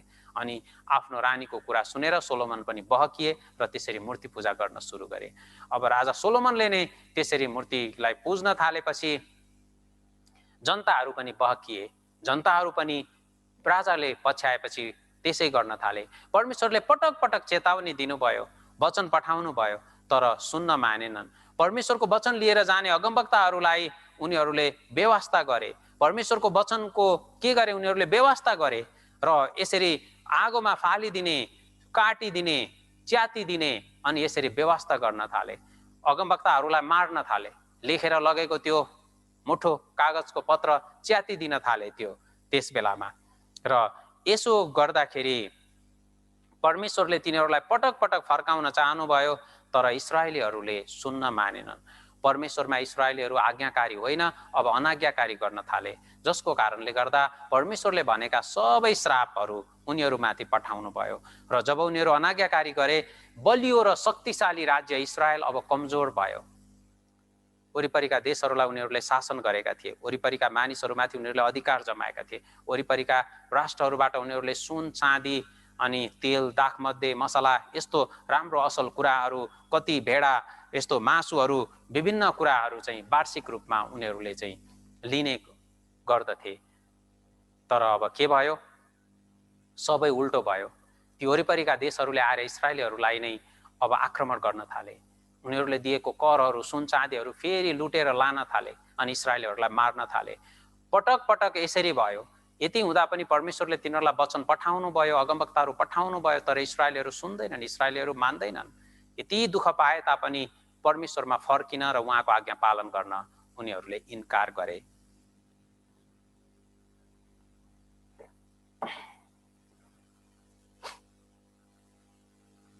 त्यसपछि परमेश्वरले के गर्नुभयो? वरिपरिका देशहरूका मानिसहरूलाई बोलाएर तिनीहरूलाई आक्रमण गर्न लगाउनु भयो।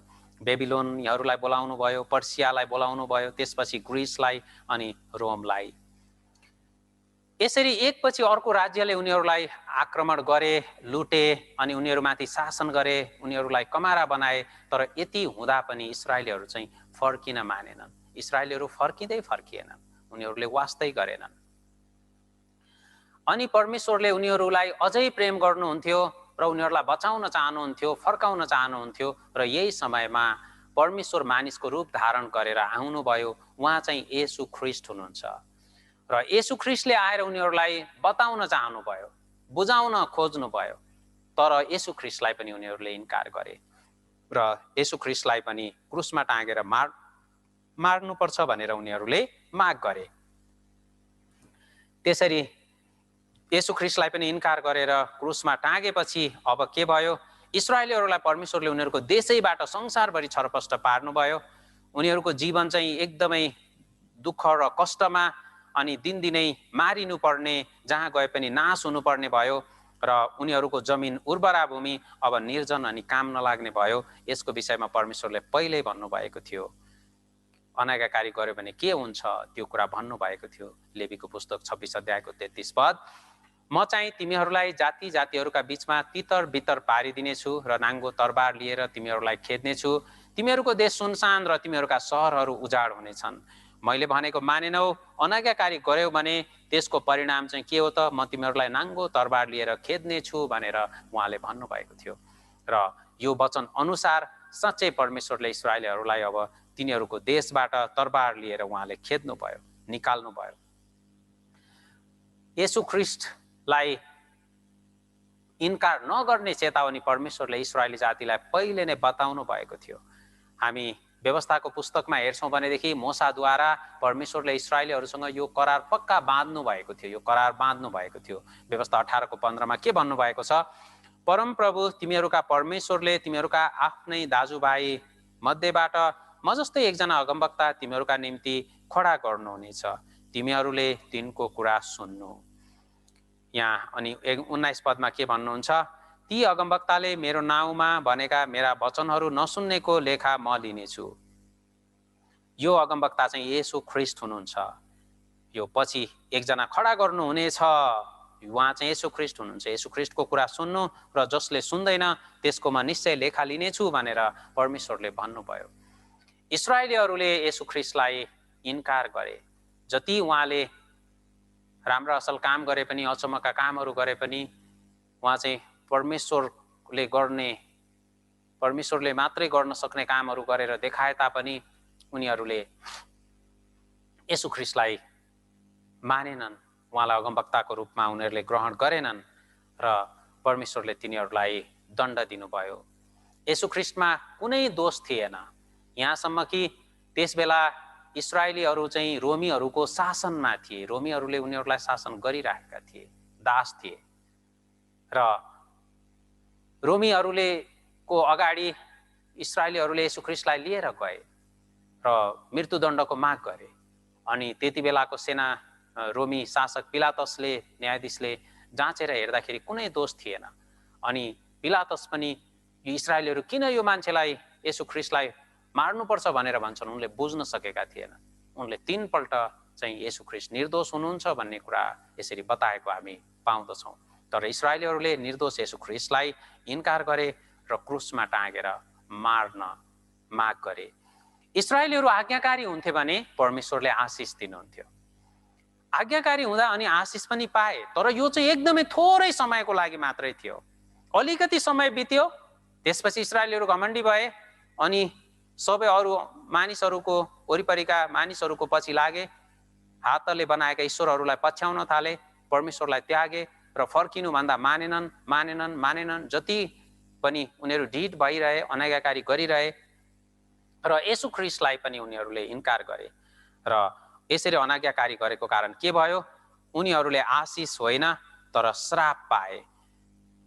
येशू ख्रीष्टलाई उनीहरूले मार्ने माग गरे र पिलातसले भनेका थिए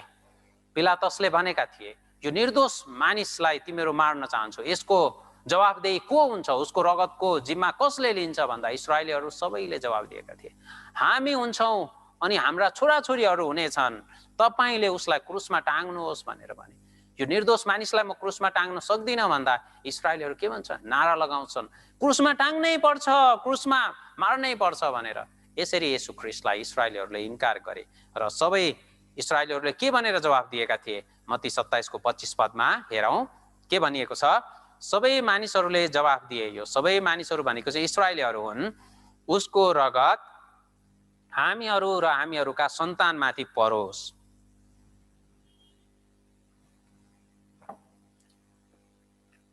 सबै इस्राएलीहरूले येशू ख्रीष्टको रगत चाहिँ हामी लिनेछौँ अनि हाम्रो सन्तानहरूले यसको लागि जवाबदेही हुनेछन्, तपाईँले चाहिँ क्रुसमा टाङ्नुहोस्, हामी यसको जवाबदेही हुन्छौँ भनेर इस्राएलीहरूले यसरी येशू ख्रीष्टलाई मार्न लगाए। येशू ख्रीष्ट आफ्नो क्रुस बोकेर यसरी कलकत्ता पहाडतर्फ जाँदै गर्नु हुँदाखेरि कति स्त्रीहरू उहाँलाई देखेर रुँदै थिए अनि ती रुँदै गरेका स्त्रीहरूलाई देखेर येशू प्रभुले भन्नुभयो, यरुशलेमका छोरीहरू हो, मेरो लागि नरो तर आफ्नै र आफ्ना सन्तानका लागि रो।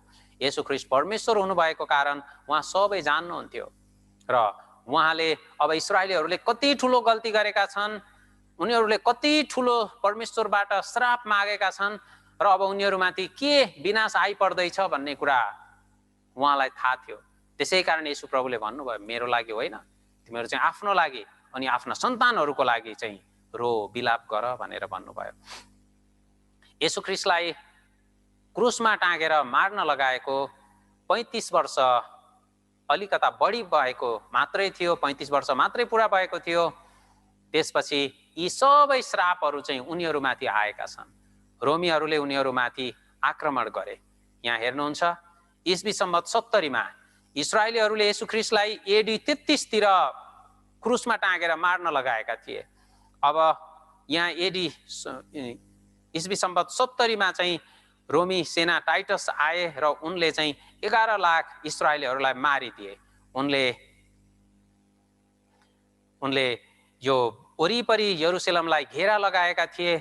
अनि त्यो घेरामा परेको बेलामा चाहिँ भित्र चाहिँ अब खानेकुरा छैन, पानी छैन, अनि बिस्तारै बिस्तारै मानिसहरू कमजोर हुँदै हुँदै हुँदै र अन्तिममा यसरी उनीहरू चाहिँ पराजित भए, हार्न पुगे। यहाँ एउटा हेरौँ यसको विषयमा।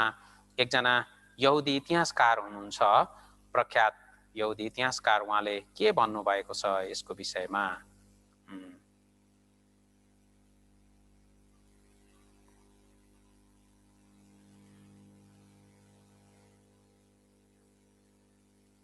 हरायो एकैछिन।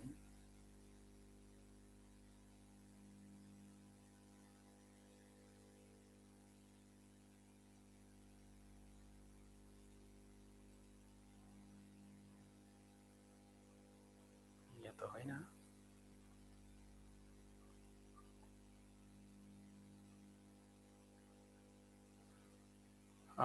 एउटा फाइल कतै मिसिङ भए जस्तो छ। एकैछिन।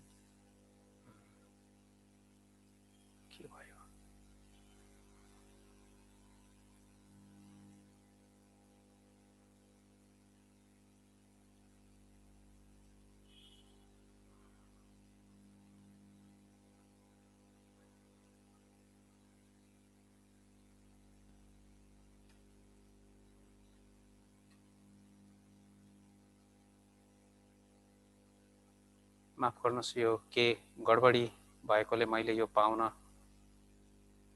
सकिनँ। हामी त माफ गर्नुहोस्, आज भेट्न सकेन। यो के भयो, छुट्यो, सेभ भएन जस्तो छ।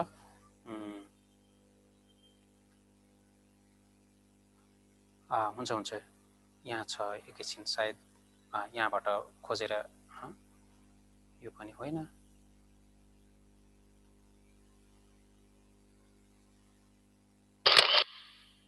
छैन।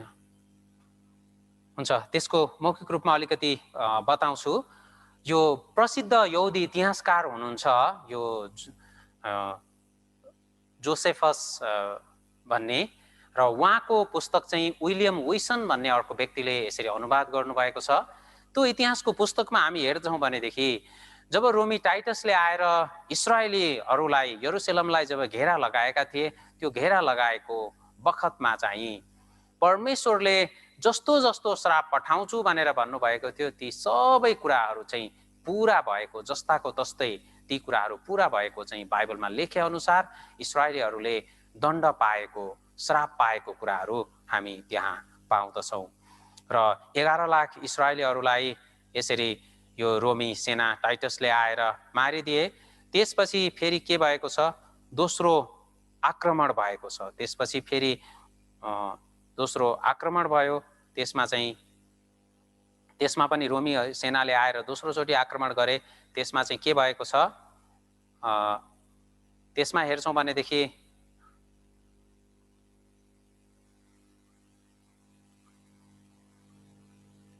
यहाँ सन् 135 मा, यहाँ हेरौँ, सन् 135 मा त रोमी सम्राट हेदरियनले आएर दोस्रो आक्रमण गरे र जसमा चाहिँ 5,80,000 इस्राएलीहरू फेरि मारिए। र यो दोस्रो आक्रमण पछि चाहिँ इस्राएलीहरू आफ्नो देशमा बसेनन्, आफ्नो देशै छोडेर उनीहरू गए।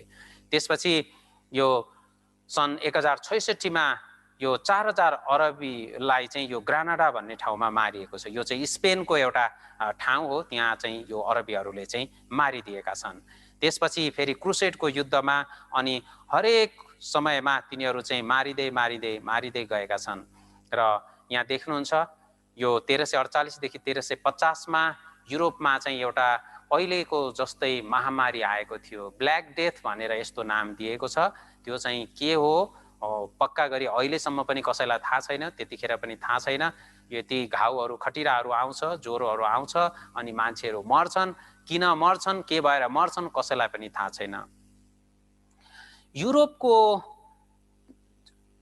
यसरी झन्नै 3 भागको 1 भाग यति धेरै जनसङ्ख्या चाहिँ पश्चिमी युरोपमा चाहिँ यति ठुलो प्रभाव परेको थियो। अनि त्यो युरोपको यति धेरै जनसङ्ख्या मारियो, किन मरे थाहा छैन कसैलाई। र यसको आरोप चाहिँ अन्तिममा के भयो त यहुदीहरूमाथि, इस्राएलीहरूमाथि लाग्यो।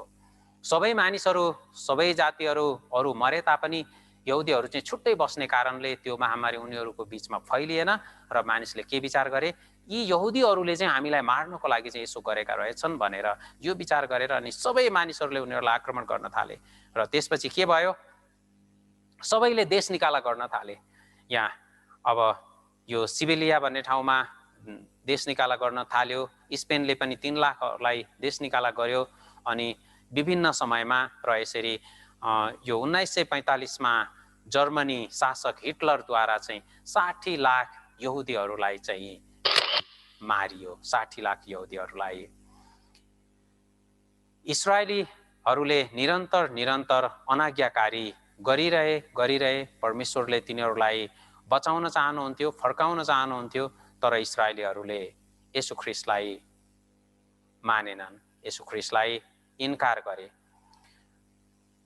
आजभन्दा 2000 वर्ष अगाडि येशू ख्रीष्ट यो संसारमा आउनु भएको थियो। 2000 वर्ष अगाडि येशू ख्रीष्ट एउटा परमेश्वरको दूत भएर, परमेश्वरको थुमा भएर मानिसहरूलाई बचाउनको लागि, मानिसहरूलाई उद्धार गर्नको लागि आउनु भएको थियो। र परमेश्वरको तर्फबाट उहाँ इस्राएलीहरूलाई फर्काउन चाहनुहुन्थ्यो, तिनीहरूको पापबाट तिनीहरूलाई बचाउन चाहनुहुन्थ्यो। वास्तवमा येशू ख्रीष्ट तिनीहरूलाई बचाउनको लागि आउनु भएको थियो, उनीहरूको आत्मा बचाउनको लागि। अनि यो कुरा चाहिँ इस्राएलीहरूले बुझेनन्। येशू ख्रीष्टको पहिलो आगमन आजभन्दा 2000 वर्ष अगाडि भएको थियो इस्राएलमा। त्यो चाहिँ सतावट पाउने गरी अनि एउटा मुक्तिदाताको रूपमा परमेश्वरको थुमा भएर उहाँ आउनु भएको थियो। र उहाँ त्यसै गरी क्रुसमा टाँगिनु भयो, मारिनु भयो र स्वर्गमा उठाइ लगिनु भयो। र अब उहाँ फेरि आउनुहुनेछ। त्यो चाहिँ उहाँको दोस्रो आगमन हो र त्यो चाहिँ एकदमै महिमामय हुनेछ भनेर भनिएको छ। र पहिलो आगमन र दोस्रो आगमन चाहिँ निकै नै फरक छ।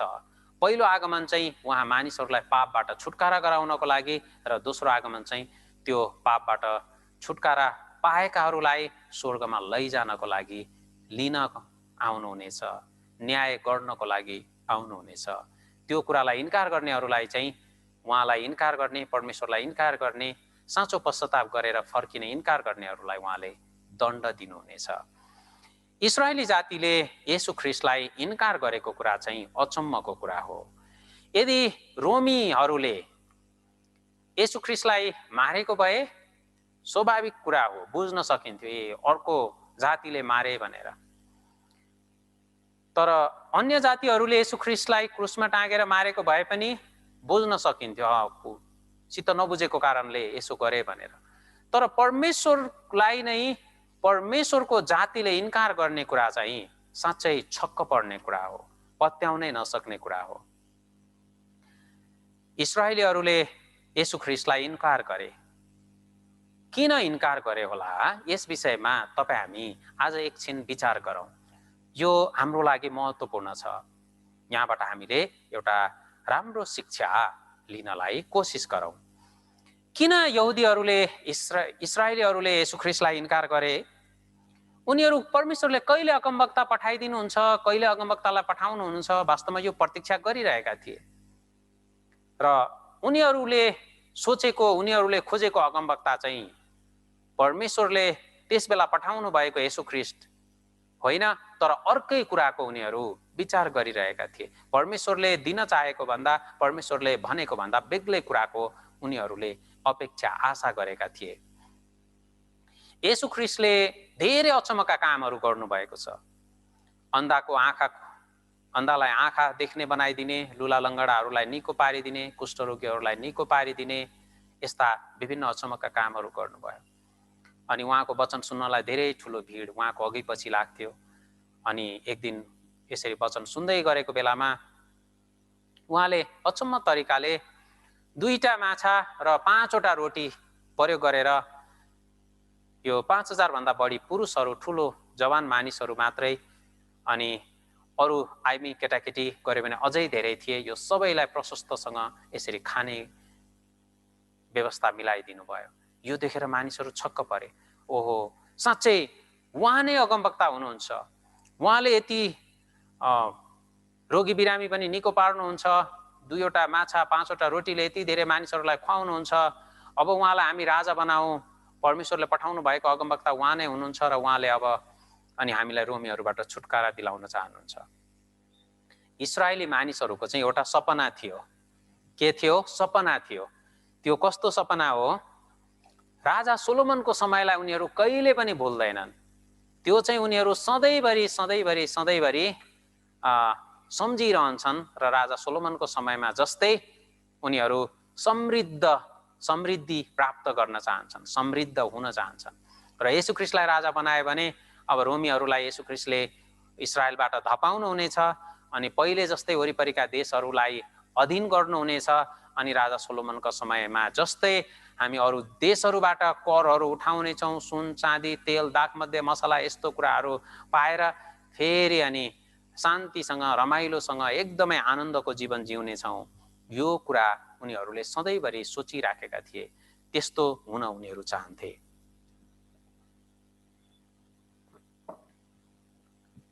त्यसकारण उनीहरूले जब येशू ख्रीष्टले यो अचम्मका कामहरू गर्नुभएको देखे, त्यसपछि उहाँलाई लगेर उनीहरू यसरी राजा बनाउन चाहन्थे। यहाँ के भन्नुभएको छ? सुसमाचार यूहन्ना 6:8देखि म पढ्छु। अनि जब तिनीहरूले भरपेट खाए, खानेहरूले उबारेका जौका ती 5 रोटीका टुक्राहरू तिनीहरूले बटुले र 12 डाला भरे। यसकारण उहाँले गर्नुभएको यो चिन्ह देखेर ती मानिसहरूले भने, संसारमा आउने अगमवक्ता साँच्चै उहाँ नै हुनुहुँदो रहेछ। तिनीहरू आएर उहाँलाई बलजफ्तीसँग लगी राजा बनाउन खोज्दैछन् भन्ने थाहा पाएर येशू फेरि एक्लै डाँडामा जानुभयो। जबरजस्ती उनीहरू अब के गर्दैछन् त? येशू ख्रीष्टलाई लगेर राजा बनाउन चाहँदैछन्। यो कति अचम्मको कुरा हो, हैन? इस्राएलीहरू येशू ख्रीष्टलाई जबरजस्ती राजा बनाउन चाहन्छन्। त्यतिखेर अर्को राजा छ। अर्को राजा हुँदा हुँदै कसरी जनता उहाँ गएर तिमी होइन अब उहाँ चाहिँ अब राजा हुनुहुन्छ भन्ने कुरा हो। कति मन पराएको होला त येशू ख्रीष्टलाई।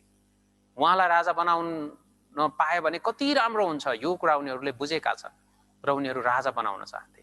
र येशू ख्रीष्ट राजा हुनुभयो भने चाहिँ सोलोमनको समयमा जस्तै उनीहरू हुन सक्दथे। त्यसैको लागि उनीहरू येशू ख्रीष्टलाई राजा बनाउन चाहन्थे। तर येशू ख्रीष्टले राजा बन्न इन्कार गर्नुभयो। उहाँ त्यो ठाउँ छोडेर जानुभयो अर्को ठाउँमा। अनि भोलिपल्ट फेरि त्यो भिड उहाँलाई पछ्याउँदै पछ्याउँदै गयो र त्यो भिड उहाँको अगाडि पुग्यो र येशू प्रभुले तिनीहरूलाई यसरी भन्नुभयो। मत्ती 6:63 यो वचनलाई तपाईँ हामी सबैजना सँगै पढौँ। हुन्छ, सुरु गरौँ। जीवन दिनुहुने आत्मा हुनुहुन्छ, शरीरबाट केही फाइदा हुँदैन।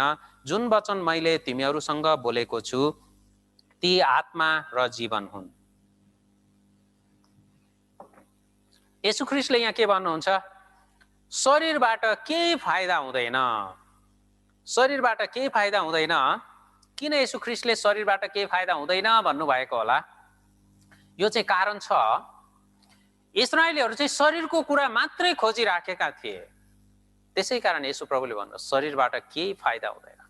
मैले तिमीहरूलाई जुन कुरा भन्दैछु, जुन कुरा सिकाउँदैछु, बुझाउँदैछु त्यो चाहिँ आत्मा र जीवन हुन्। आफ्नो आत्मालाई बचाउने अनि अनन्त जीवन पाएर स्वर्गको राज्यमा जाने कुरा चाहिँ महत्त्वपूर्ण छ। शरीरको कुरा चाहिँ महत्त्वपूर्ण छैन भनेर येशू ख्रीष्टले उनीहरूलाई भन्नुभयो। यसो भनेपछि के भयो? धेरै ठुलो भिड चाहिँ छोडिहाल्यो। यो के स्वर्गको कुरा गर्छ, के आत्मा बचाउने कुरा गर्छ, राजा चाहिँ नबन्ने अरे, यो संसारको कुरा चाहिँ केही होइन अरे, शरीरको कुरा चाहिँ केही होइन अरे, यस्तो भनेपछि धेरै चाहिँ उहाँलाई छोडेर गइ नै हाले। यहाँ हामी देख्छौँ के भन्नुहुन्छ? यो सुनेपछि उहाँका चेलाहरूमध्ये धेरैले भने, यो वचन कठोर छ, कसले यो सुन्न सक्दछ र? त्यसपछि उहाँका चेलाहरूमध्ये धेरैजना पछि हटे र उहाँसँग हिँड्न छोडे। ठुलो भिड अब छोडेर गयो। यो केही फाइदाको कुरा छैन। शारीरिक कुरा नदिने अरे, शरीरको कुरा चाहिँ केही होइन अरे, आत्मा बचाउने कुरा, स्वर्गमा जाने कुरा मात्रै भन्ने, यो बुझ्न पनि गाह्रो छ। यो के हो यस्तो कुरा? यस्तोको पछि लागेर हुँदैन। सबैजना त्यागेर गएका हुन्। येशू ख्रीष्टले आत्मा र जीवनको विषयमा बताउनु भयो, तर उनीहरूले त्यो कुरालाई बुझ्नै सकेनन्। यसै कारणले इस्राएलीहरूले के गरे त? येशू ख्रीष्टलाई इन्कार गरेका थिए। क्रुसमा टाँगेर कुनै दोष छैन भन्दा पनि मार्नै पर्छ भनेर उनीहरूले नारा जुलुस लगाएको कारण चाहिँ यही हो। उनीहरूले सोचेको जस्तो भएन, उनीहरूले चाहेको जस्तो भएन अनि इन्कार गरे। आज मानिसहरू कस्तो छन् त संसारमा? आज मानिसहरू कस्तो छन्? चर्चमा मानिसहरू आफूले भनेको कुरा, आफ्नो इच्छा अनुसारको कुरा पाउनलाई आउनेहरू छन्। आफ्नो इच्छा अनुसारको कुरा माग्ने मानिसहरू छन् अनि त्यो कुरा पाएन भने त्याग्ने मानिसहरू छन्। आज धेरै मानिसहरू यस्तो छन्, धेरै, एकदमै धेरै मानिसहरू यस्तो छन्। परमेश्वरले दिन चाहेको कुरा भन्दा आफ्नो इच्छा अनुसार आफ्नो शरीरको अभिलाषा पूरा गर्नलाई चर्चमा आउने मानिसहरू धेरै छन्। मानिसहरू रोग बिमारी निको हुनलाई, चङ्गाईको लागि अनि विभिन्न भौतिक शारीरिक आशिष पाउनको लागि, यस्तो कुराको लागि परमेश्वरलाई खोज्ने मानिसहरू छन्। वास्तवमा परमेश्वरले दिन चाहेको कुरा चाहिँ वास्ता गर्दैनन्। अनि आफूले चाहेको कुरा, मागेको कुरा पायो भने ठिक छ, अनि त्यो पाएन भने चाहिँ इन्कार गर्ने मानिसहरू छन्। इस्राएलीहरू यस्तै थिए, अहिले पनि यस्तो मानिसहरू छन्। हामीले पनि आफूलाई हेर्नै पर्छ, तपाईँ हामी साँच्चै परमेश्वरलाई के को लागि खोज्दैछौँ? विचार गर्नुभएको छ? इस्राएलीहरू जस्तै छौँ कि आफ्नो शारीरिक अभिलाषा पूरा गर्नको लागि, आफ्नो मनको इच्छा पूरा गर्नको लागि? यदि यस्तो हो भने तपाईँ हामीले पनि यस्तो मन भएको मानिसले ढिलो चाँडो, अलिकति अगाडि होस् कि पछाडि होस्, निश्चय इस्राएलीहरूले जस्तै परमेश्वरलाई इन्कार गर्छ। त्यो मानिसले चाहिँ निश्चय नै त्याग्छ। हामी चाहिँ आफ्नो इच्छा पूरा गर्नलाई परमेश्वरलाई खोज्ने होइन, आफ्नो अभिलाषा शरीरको कुरा पूरा गर्नको लागि होइन। परमेश्वरले दिन चाहनु भएको त्यो अनन्त जीवन, आत्मालाई बचाएर स्वर्गमा जाने व्यक्ति हुनको लागि हो। यदि यो भन्दा अर्को उद्देश्य लिएर आएको छ भने येशू प्रभुले के भन्नुहुन्छ होला? शरीरबाट केही फाइदा हुँदैन। आज प्रभु तपाईँ हामी पनि हरेकलाई यो कुरा भन्नुहुन्छ, शरीरबाट चाहिँ थोरै मात्रै फाइदा हुन्छ, एकदमै थोरै। महत्त्वपूर्ण कुरा चाहिँ परमेश्वरले तपाईँ हामीलाई बाइबलमा प्रतिज्ञा गर्नुभएको चाहिँ अनन्त जीवन हो, स्वर्गको जीवन हो। यो कुरालाई तपाईँ हामीले खोज्नुपर्छ। आफ्नो शरीरको अभिलाषा पूरा गर्नको लागि परमेश्वरले मानिसलाई बोलाउनु भएको होइन। सबै राम्रो असल कुराहरू चाहिँ परमेश्वरले स्वर्गमा दिन्छु भन्नुभएको छ। इस्राएलीहरूले गलत गरे नि। येशू ख्रीष्टको पहिलो आगमनलाई उनीहरूले दोस्रो आगमनमा आउनुहुने त्यो शक्तिशाली न्यायी परमेश्वरको रूपमा विचार गरेका थिए। राजाहरूको पनि राजा त्यस्तो विचार गरेका थिए। तर त्यो बेलामा चाहिँ येशू प्रभु उनीहरूलाई बचाउनको लागि, उनीहरूलाई पापबाट छुटकारा गराउनको लागि आउनु भएको थियो। तपाईँ हामी पनि यदि अहिले नै यो पृथ्वीमा नै सबै कुराहरू प्राप्त गर्न चाहन्छौँ, सबै कुराहरू, आफ्नो अभिलाषाहरू अहिले नै पुरा भएको हामी देख्न चाहन्छौँ अनि शरीरको कुराहरूमा मात्रै विचार गर्छौँ भनेदेखि इस्राएलीहरू जस्तै हौँ। येशू ख्रीष्टलाई मार्नै पर्छ भनेर नारा लगाउने मानिस, ती मानिसहरू र हामीमा केही पनि भिन्नता रहँदैन, एउटै हो। अनि त्यस्तै काम निश्चय नै यस्तो मानिसले चाहिँ भोलि गएर गर्छ। हामी चाहिँ आफ्नो आत्माको वास्ता गर्ने व्यक्ति बन्नै पर्छ। परमेश्वरले दिन चाहनु भएको त्यो अनन्त जीवनलाई खोज्ने व्यक्ति हामी बन्नुपर्छ। तपाईँ हामीले चाहेको सबै कुरा चाहिँ यो पृथ्वीमा होइन, परमेश्वरले स्वर्गमा पुरा गरिदिन्छु भनेर प्रतिज्ञा गर्नुभएको छ। परमेश्वर चाहिँ आफ्नो प्रतिज्ञा पुरा गर्ने व्यक्ति हुनुहुन्छ। उहाँ झुटो बोल्नुहुन्न, उहाँले कहिले मन परिवर्तन गर्नुहुन्न। हामी उहाँलाई पक्का भरोसा गर्न सक्छौँ। इस्राएलीहरूको अर्को समस्या के हो? उनीहरूले आफूभित्र आत्मा छ भन्ने कुरालाई विचारै गरेनन्। यो कुरा उनीहरूले बुझेनन्। यदि उनीहरूले आफूभित्र आत्मा छ भनेर विचार गरेका भए त त्यो आत्माको बारेमा वास्ता गर्ने थिए।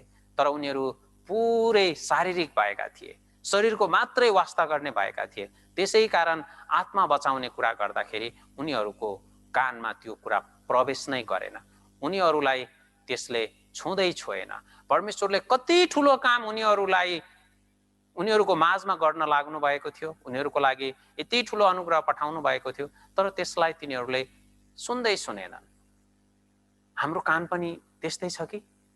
विचार गर्नु भएको छ?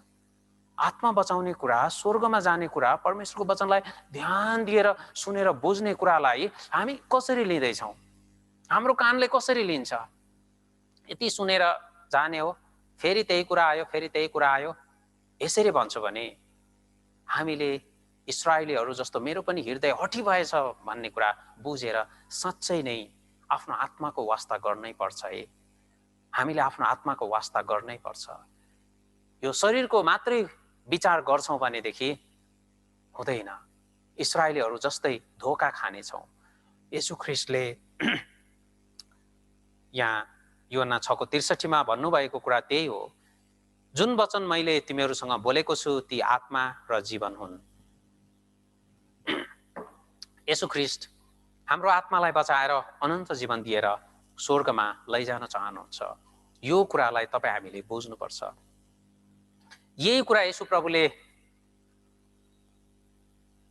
दिन चाहनुभयो अनि यो कुरालाई उनीहरूले ग्रहण गरेनन्।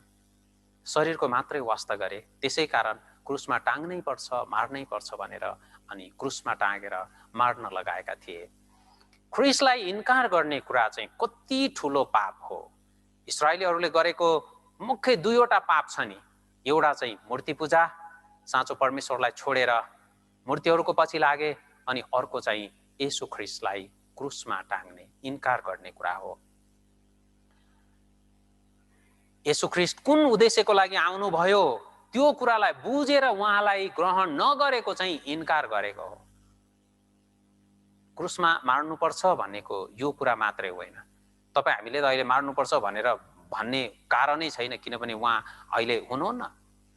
तर इन्कार गर्छौँ भने चाहिँ त्यो निश्चय नै मारेकै बराबर हो।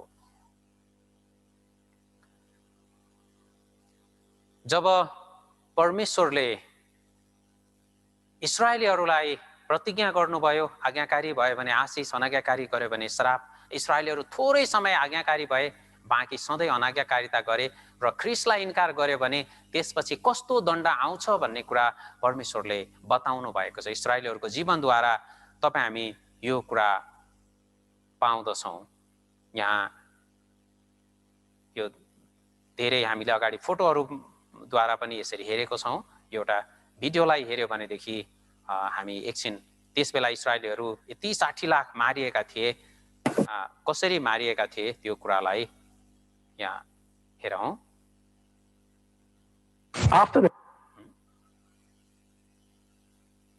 Les convois s'égarent, stoppent, repartent, sont bombardés, arrivent enfin.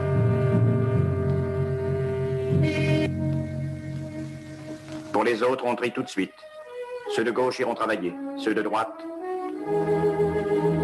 Ces images sont prises quelques instants avant une extermination. On commande les boîtes de gaz cyclone. Quand les crématoires sont insuffisants, on dresse des bûchers.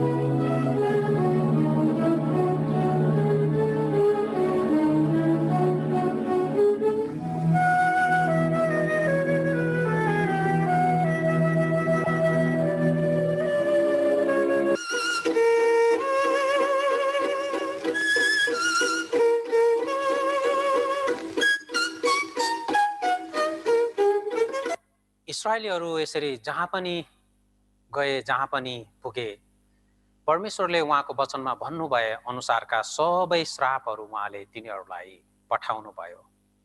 त्यो सबै श्रापहरू चाहिँ परमेश्वरले तिनीहरूमाथि पठाउनु भएको थियो र तिनीहरू जसरी मारिन्छन् भन्नुभयो त्यसै गरी तिनीहरू मारिए। उहाँको वचन एउटा पनि खेर गएन। जस्ताको तस्तै उहाँले आफ्नो वचनमा भन्नुभएको सबै कुराहरू चाहिँ पुरा भयो। यहाँ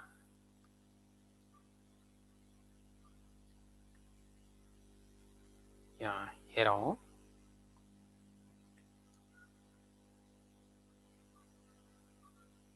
एउटा मेरो यो फाइल गडबडी भएको कारणले आज अलिकति गडबडी भयो। म एकैछिन यसलाई मिलाउने छु।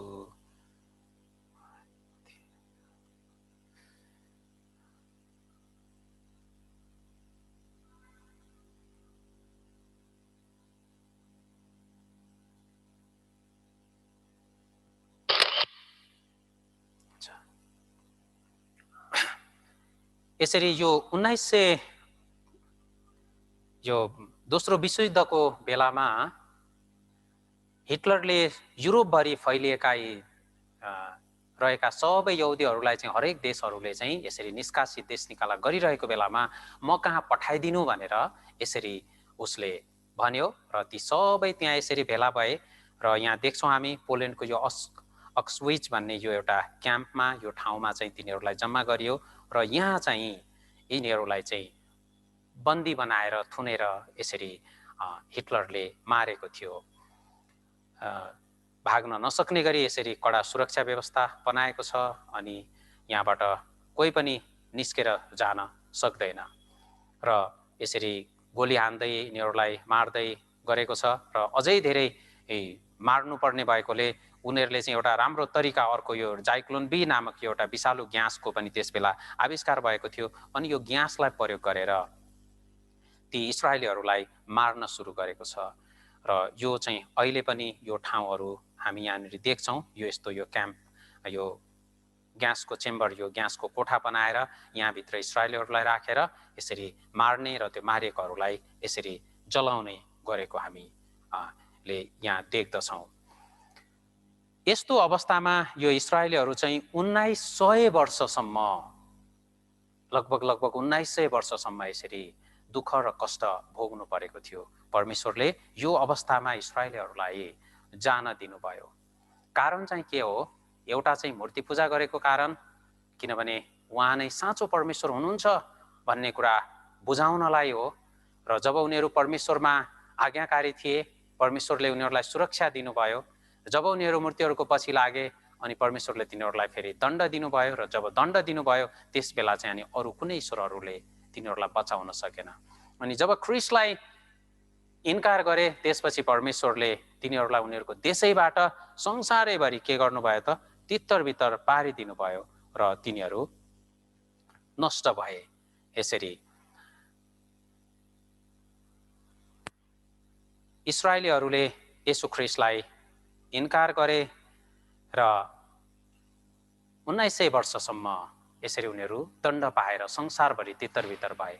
इस्राएलीहरूले भोगेको दुःख र कष्टलाई परमेश्वरले नरकको एउटा नमुना देखाइदिनु भएको। मानिसहरू नरक छैन भनेर यसरी विचार गर्छन्, मरेपछि सबै सिद्धियो भनेर यसरी विचार गर्छन्। इस्राएली जाति चाहिँ तपाईँ हाम्रो लागि एउटा उदाहरण हुन्, एउटा नमुना हुन्। र जब इस्राएलीहरूले ख्रिस्टलाई इन्कार गरे परमेश्वरले तिनीहरूलाई यति लामो समयसम्म दण्ड दिनुभयो। 1900 वर्षसम्म, 19 वर्ष होइन है, 1900 वर्षसम्म हो। यो चाहिँ अनन्तको नरकलाई, नरकमा कति दण्ड आउँछ भन्ने कुरा देखाउनु भएको हो। यहुदी जाति चाहिँ के हो त? यहाँ हामी हेर्छौँ भने यो यहुदी जाति चाहिँ परमेश्वरले चुनेको जाति, हामी चाहिँ गैर यहुदी, हामी अन्य जातिहरू। परमेश्वरले चुनेको जाति चाहिँ यो एउटा हरियो रुख अनि हामी चाहिँ अन्य जाति एउटा सुकेको रुख जस्तो हौ। यहाँ वचनमा के भन्नुहुन्छ? लुका 23:31 हेर्यो भने किनकि तिनीहरूले हरियो रुखलाई यी काम गर्छन् भने त सुकेकोलाई के गर्लान्? परमेश्वरले आफूले चुनेको जाति इस्राएलीहरूलाई यसरी दण्ड दिनुभयो भने हामीले पनि त्यही गल्ती गर्छौँ भने उहाँले कति बढी दण्ड दिनुहुन्छ होला। परमेश्वरले इस्राएली जातिलाई आफ्नो साक्षी बनाउनु भयो, साक्षी हुनको लागि चुन्नु भयो। अनि हामीलाई थाहा छ इस्राएलीहरू परमेश्वरको साक्षी भए। अनाज्ञाकारिता गरेर यति लामो समयसम्म दण्ड पाए। 60 लाख इस्राएलीहरू मारिए। आज्ञाकारी हुँदा यति धेरै आशिषित पनि भए र परमेश्वरले कति आशिष दिनुहुन्छ यसको पनि उनीहरू साक्षी भए। र अनाज्ञाकारी गर्दा परमेश्वरले कसरी दण्ड दिनुहुन्छ यसको पनि उनीहरू साक्षी भए। परमेश्वरले इस्राएली जातिलाई चुन्नु भयो के को लागि? यशाया 43:10 पदमा हामीले अघि हेरेका थियौँ हैन? परमप्रभु भन्नुहुन्छ तिमीहरू मेरा साक्षी र मैले चुनेका दास हौ। यो साक्षी 60 लाख यहुदीहरू मारिएका छन् हैन? यो संग्रहालयहरूमा यो चिहानहरूमा यसरी यो ढुङ्गामा लेखिएको छ यति यहुदीहरू चाहिँ मारिएको भनेर। येशू ख्रिस्टले यो विषयमा पहिले भन्नुभएको थियो। उहाँ यो संसारमा हुँदाखेरि नै यसको विषयमा उहाँले बताउनु भएको थियो आफ्नो मृत्युभन्दा अगाडि नै। लुकाको पुस्तक 21 अध्यायलाई हेरौँ 24 पद। तिनीहरू तरबारले मारिनेछन् र सबै देशहरूमा कैदी बनाएर लगिनेछन्, अनि अन्य जातिहरूको समय पुरा नभएसम्म तिनीहरूले यरुशलेमलाई खुट्टा मुनि कुल्चेर राख्नेछन्। तिनीहरू इस्राएलीहरू तरबारले मारिने कुरा, अनि सबै देशहरूमा कैदी बनाएर लगिने कुरा र यरुशलेम चाहिँ नष्ट हुने कुरा बताउनु भएको छ। यहाँ हेर्नुहुन्छ, एउटा तरबारको कुरा, अनि कैदमा लगिने, अनि यरुशलेमको विनाश। यो तीनवटा कुरा येशू ख्रीष्टले आफ्नो जीवनकालमा नै बताउनु भएको थियो, अनि उहाँले यो भन्नुभए अनुसार नै सबै पुरा भयो। येशू ख्रीष्टले यो नयाँ होइन, व्यवस्थामा बताउनु भएको कुरालाई उल्लेख गर्नुभएको थियो। व्यवस्था 28 अध्यायको 64 पदको वचनलाई दोहोऱ्याउनु भएको थियो। यानि कि यो कुरा चाहिँ परमेश्वरले इस्राएलीहरूसँग प्रतिज्ञा गर्ने बेलामा नै पहिले नै भन्नुभएको कुरालाई दोहोऱ्याउनु भएको हो। परमेश्वर चाहिँ प्रतिज्ञा पुरा गर्नुहुन्छ। परमेश्वरको वचन चाहिँ सत्य छ। व्यवस्था 28 अध्यायको 64 पदलाई येशू प्रभुले उद्धृत गर्नुभएको थियो। तब पृथ्वीको एक छेउदेखि अर्को छेउसम्म विभिन्न जातिका बीचमा परमप्रभुले तिमीहरूलाई तित्तर बित्तर पार्नुहुनेछ। त्यहाँ तिमीहरू र तिमीहरूका पुर्खाहरूले नजानेका काठ र ढुङ्गाका अन्य देवताहरू तिमीहरूले पुज्नेछौ। पृथ्वीको एक छेउदेखि अर्को छेउसम्म विभिन्न जातिहरूका बीचमा परमप्रभुले तिमीहरूलाई तित्तर बित्तर पार्नुहुनेछ। जसरी भन्नुभएको थियो त्यसै गरी उहाँले तिनीहरूलाई तित्तर बित्तर पार्नुभयो। अनि लेवीको पुस्तकमा पनि परमेश्वरले प्रतिज्ञा आफ्नो करार बाँध्नु भएको थियो। अनाज्ञाकारी गर्यो भने के हुन्छ त्यो कुरा भन्नुभएको थियो। लेवी 26 को 33 पद सँगै पढौँ, यो वचनलाई आउनुहोस् त हामी सँगै पढौँ। म चाहिँ तिमीहरूलाई जाति जातिहरूका बीचमा तित्तर बित्तर पारिदिनेछु र नाङ्गो तरबार लिएर तिमीहरूलाई खेद्नेछु। तिमीहरूको देश सुनसान र तिमीहरूका सहरहरू उजाड हुनेछन्। परमेश्वरले पहिले भन्नुभयो, म चाहिँ, परमेश्वरले, यो म चाहिँ भन्ने परमेश्वर हुनुहुन्छ, तिमीहरूलाई इस्राएलीहरूलाई जाति जातिहरूको बीचमा तित्तर बित्तर पारिदिनेछु, नाङ्गो तरबार लिएर खेद्नेछु र तिमीहरूको देश सुनसान र तिमीहरूका सहरहरू उजाड हुनेछन्। जसरी भन्नुभयो त्यसै गरी साँच्चै नै सबै पुरा भयो। इस्राएल र परमेश्वर बीच प्रतिज्ञा भएको थियो नि, होइन? आज्ञाकारी भयो भनेदेखि के दिन्छु भन्नुभयो परमेश्वरले? आशिष दिन्छु भन्नुभयो। अनाज्ञाकारी गर्यो भने के दिन्छु भन्नुभयो? श्राप दिन्छु, न्याय गर्छु भन्नुभयो। जब आज्ञाकारी भए साँच्चै आशिष पाएका हुन्, र जब अनाज्ञाकारी गरे अनि परमेश्वरले तिनीहरूको न्याय गर्नुभयो। परमेश्वर चाहिँ जे भन्नुहुन्छ भने त्यो पक्कासँग पुरा गर्नुहुन्छ। बाइबलमा उहाँले भनेको वचन एउटा पनि फरक पर्दैन। उहाँले सबै प्रतिज्ञा पुरा गर्नुहुन्छ। व्यवस्था 28 अध्यायको 62 पदमा के भन्नुभएको छ?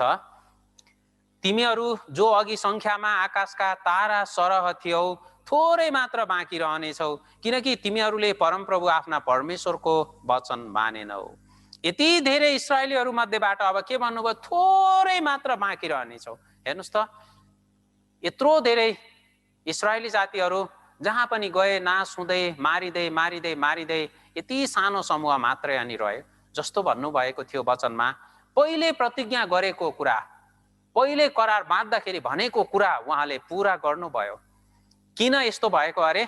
किनकि तिमीहरूले परमप्रभु आफ्ना परमेश्वरको वचन मानेनौ। परमेश्वरको वचन मानेनौ। इस्राएली जातिलाई परमेश्वरले तपाईँ हाम्रो लागि एउटा उदाहरण बनाउनु भयो, एउटा नमुना बनाउनु भयो। परमेश्वरको वचन मान्दैन भने यो वचन चाहिँ केवल यहुदीहरूको लागि मात्रै हो र? होइन। यो बाइबलले बताएको परमेश्वर इस्राएलीहरूको मात्रै परमेश्वर हुनुहुन्छ र? होइन। हामी अन्य जातिको पनि परमेश्वर हुनुहुन्छ। त्यसकारण इस्राएलीहरूले परमेश्वरको वचन नमान्दाखेरि यो वचनमा लेखेका सबै कुराहरू, श्रापहरू पठाउनु भयो। आज्ञाकारी हुँदाखेरि आशिष पठाउनु भयो। र यो जम्मै कुराद्वारा, हिजो अस्ति हामीले हेर्यौँ, यो सबै कुराद्वारा परमेश्वरले देखाउन खोजेको कुरा, केन्द्रित गर्न खोजेको कुरा के छ?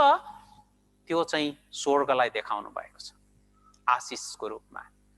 अनि अनाज्ञाकारी गर्छ भने चाहिँ यो सबै दण्डहरूले अन्तिममा नरकमा जानुपर्छ भन्ने कुरालाई यसरी देखाउनु भएको छ। परमेश्वरको वचन नमानेको कारण इस्राएलीहरूमाथि यो सब भयो।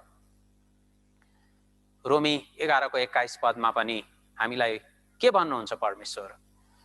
यदि परमेश्वरले स्वाभाविक हाँगाहरूलाई बाँकी राख्नु भएन भने त तिमीलाई पनि बाँकी राख्नु हुने छैन। स्वाभाविक हाँगा भनेर यहाँ परमेश्वरले चुनेको उहाँको आफ्नो प्रजा इस्रायलको बारेमा बताउनु भयो। अनाज्ञाकारी गर्दा परमेश्वरले आफ्नै चुनेको प्रजा इस्रायललाई बाँकी राख्नु भएन भने त हामी पनि उहाँको वचनमा अनाज्ञाकारी गर्छौं अनि इस्रायलीहरू जस्तै शरीरको मात्रै वास्ता गर्ने, यो संसारमा मात्रै राम्रो हुन खोज्ने, आत्माको बेवास्ता गर्ने मानिसहरू निश्चय नै दण्ड पाउने हो।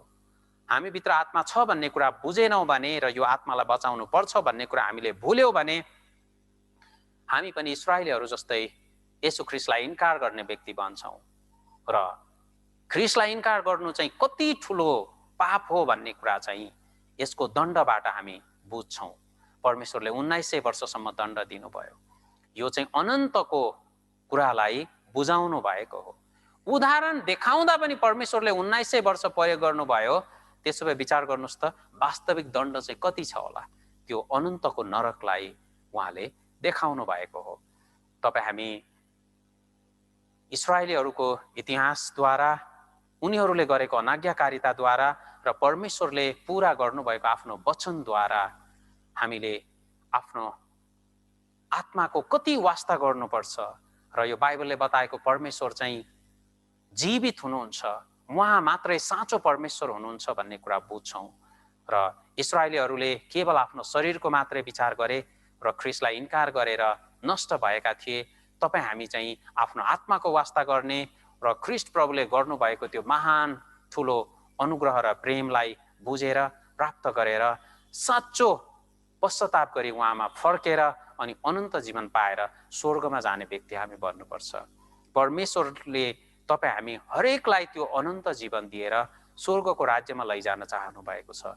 यी सबै कुराद्वारा हाम्रो आँखाले नदेखिने त्यो एकदमै राम्रो शान्ति, आनन्द, खुसी, तपाईँ हामीले सोचेको जस्तै सबै कुराहरू भएको ठाउँ, हामीले कल्पना गरे भन्दा पनि अझै धेरै राम्रो कुराहरू भएको ठाउँ, त्यो स्वर्गमा परमेश्वर तपाईँ हामीलाई लान चाहनुहुन्छ।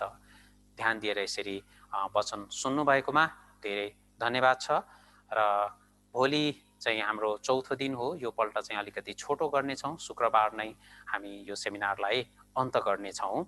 म प्रार्थना गर्छु। धन्यवाद परमेश्वर पिता, तपाईँलाई तपाईँको त्यो ठुलो महान अनुग्रह र प्रेमको निम्ति। अनि आज अनुग्रह गरेर तपाईँले हामीलाई आफ्नो वचनको अगाडि बोलाइदिनु भयो, तपाईँको वचन सुन्ने र बुझ्ने मौका दिनुभयो। तपाईँले आफू जीवित हुनुभएको प्रमाण आफ्नो प्रजा इस्रायलीहरूद्वारा हामीलाई देखाइदिनु भएको छ र तपाईँ बाहेक अर्को कोही ईश्वर छैन भनी प्रभु तपाईँले आफ्ना महान कामहरूद्वारा, आश्चर्य कर्महरूद्वारा र आफ्नो प्रजा इस्रायलीद्वारा तपाईँले देखाइदिनु भएको लागि हामी तपाईँलाई धेरै धन्यवाद चढाउँदछौँ।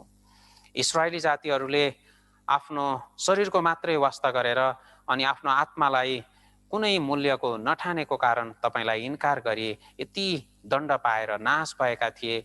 हामीलाई तिनीहरू जस्तो होइन, तर आफ्नो आत्माको वास्ता फिक्री गर्दै यो आत्मालाई बचाएर अनन्तको स्वर्ग राज्यमा जान सक्ने उत्कट इच्छा लिएर तपाईँको वचन अध्ययन गर्ने व्यक्ति हामी हुन चाहन्छौँ। हामीलाई सहायता गरिदिनुहोस्। भोलिको दिनसम्म पनि प्रभु तपाईँले हामीलाई सुरक्षामा डोर्याइदिनुहोस् र भोलि सङ्गतिमा सहभागी हुन सहायता गरिदिनुहोस्। यो भाइरसको महामारीबाट प्रभु तपाईँले हामी सबैलाई, हाम्रो परिवारहरू स्वदेशमा विदेशमा हुनुभएको जो जति पनि हुनुहुन्छ प्रभु सबैलाई तपाईँले अनुग्रहमा राखेर सुरक्षित गरिदिनुहोस्। कुनै पनि अप्रिय घटनाहरू घट्नबाट प्रभु तपाईँले रोकिदिनु भएको होस् अनि हामी आफै पनि सतर्क हुनलाई सहायता गरिदिनुहोस्। धन्यवाद छ परमेश्वर पिता, तपाईँलाई भोलि सङ्गतिमा सबैजनालाई सहभागी हुन सहायता गरिदिनुहोस्। धन्यवाद चढाउँदै यो बिन्ती अनि प्रार्थना गर्दछौँ येशू प्रभुको नाउँमा, आमेन।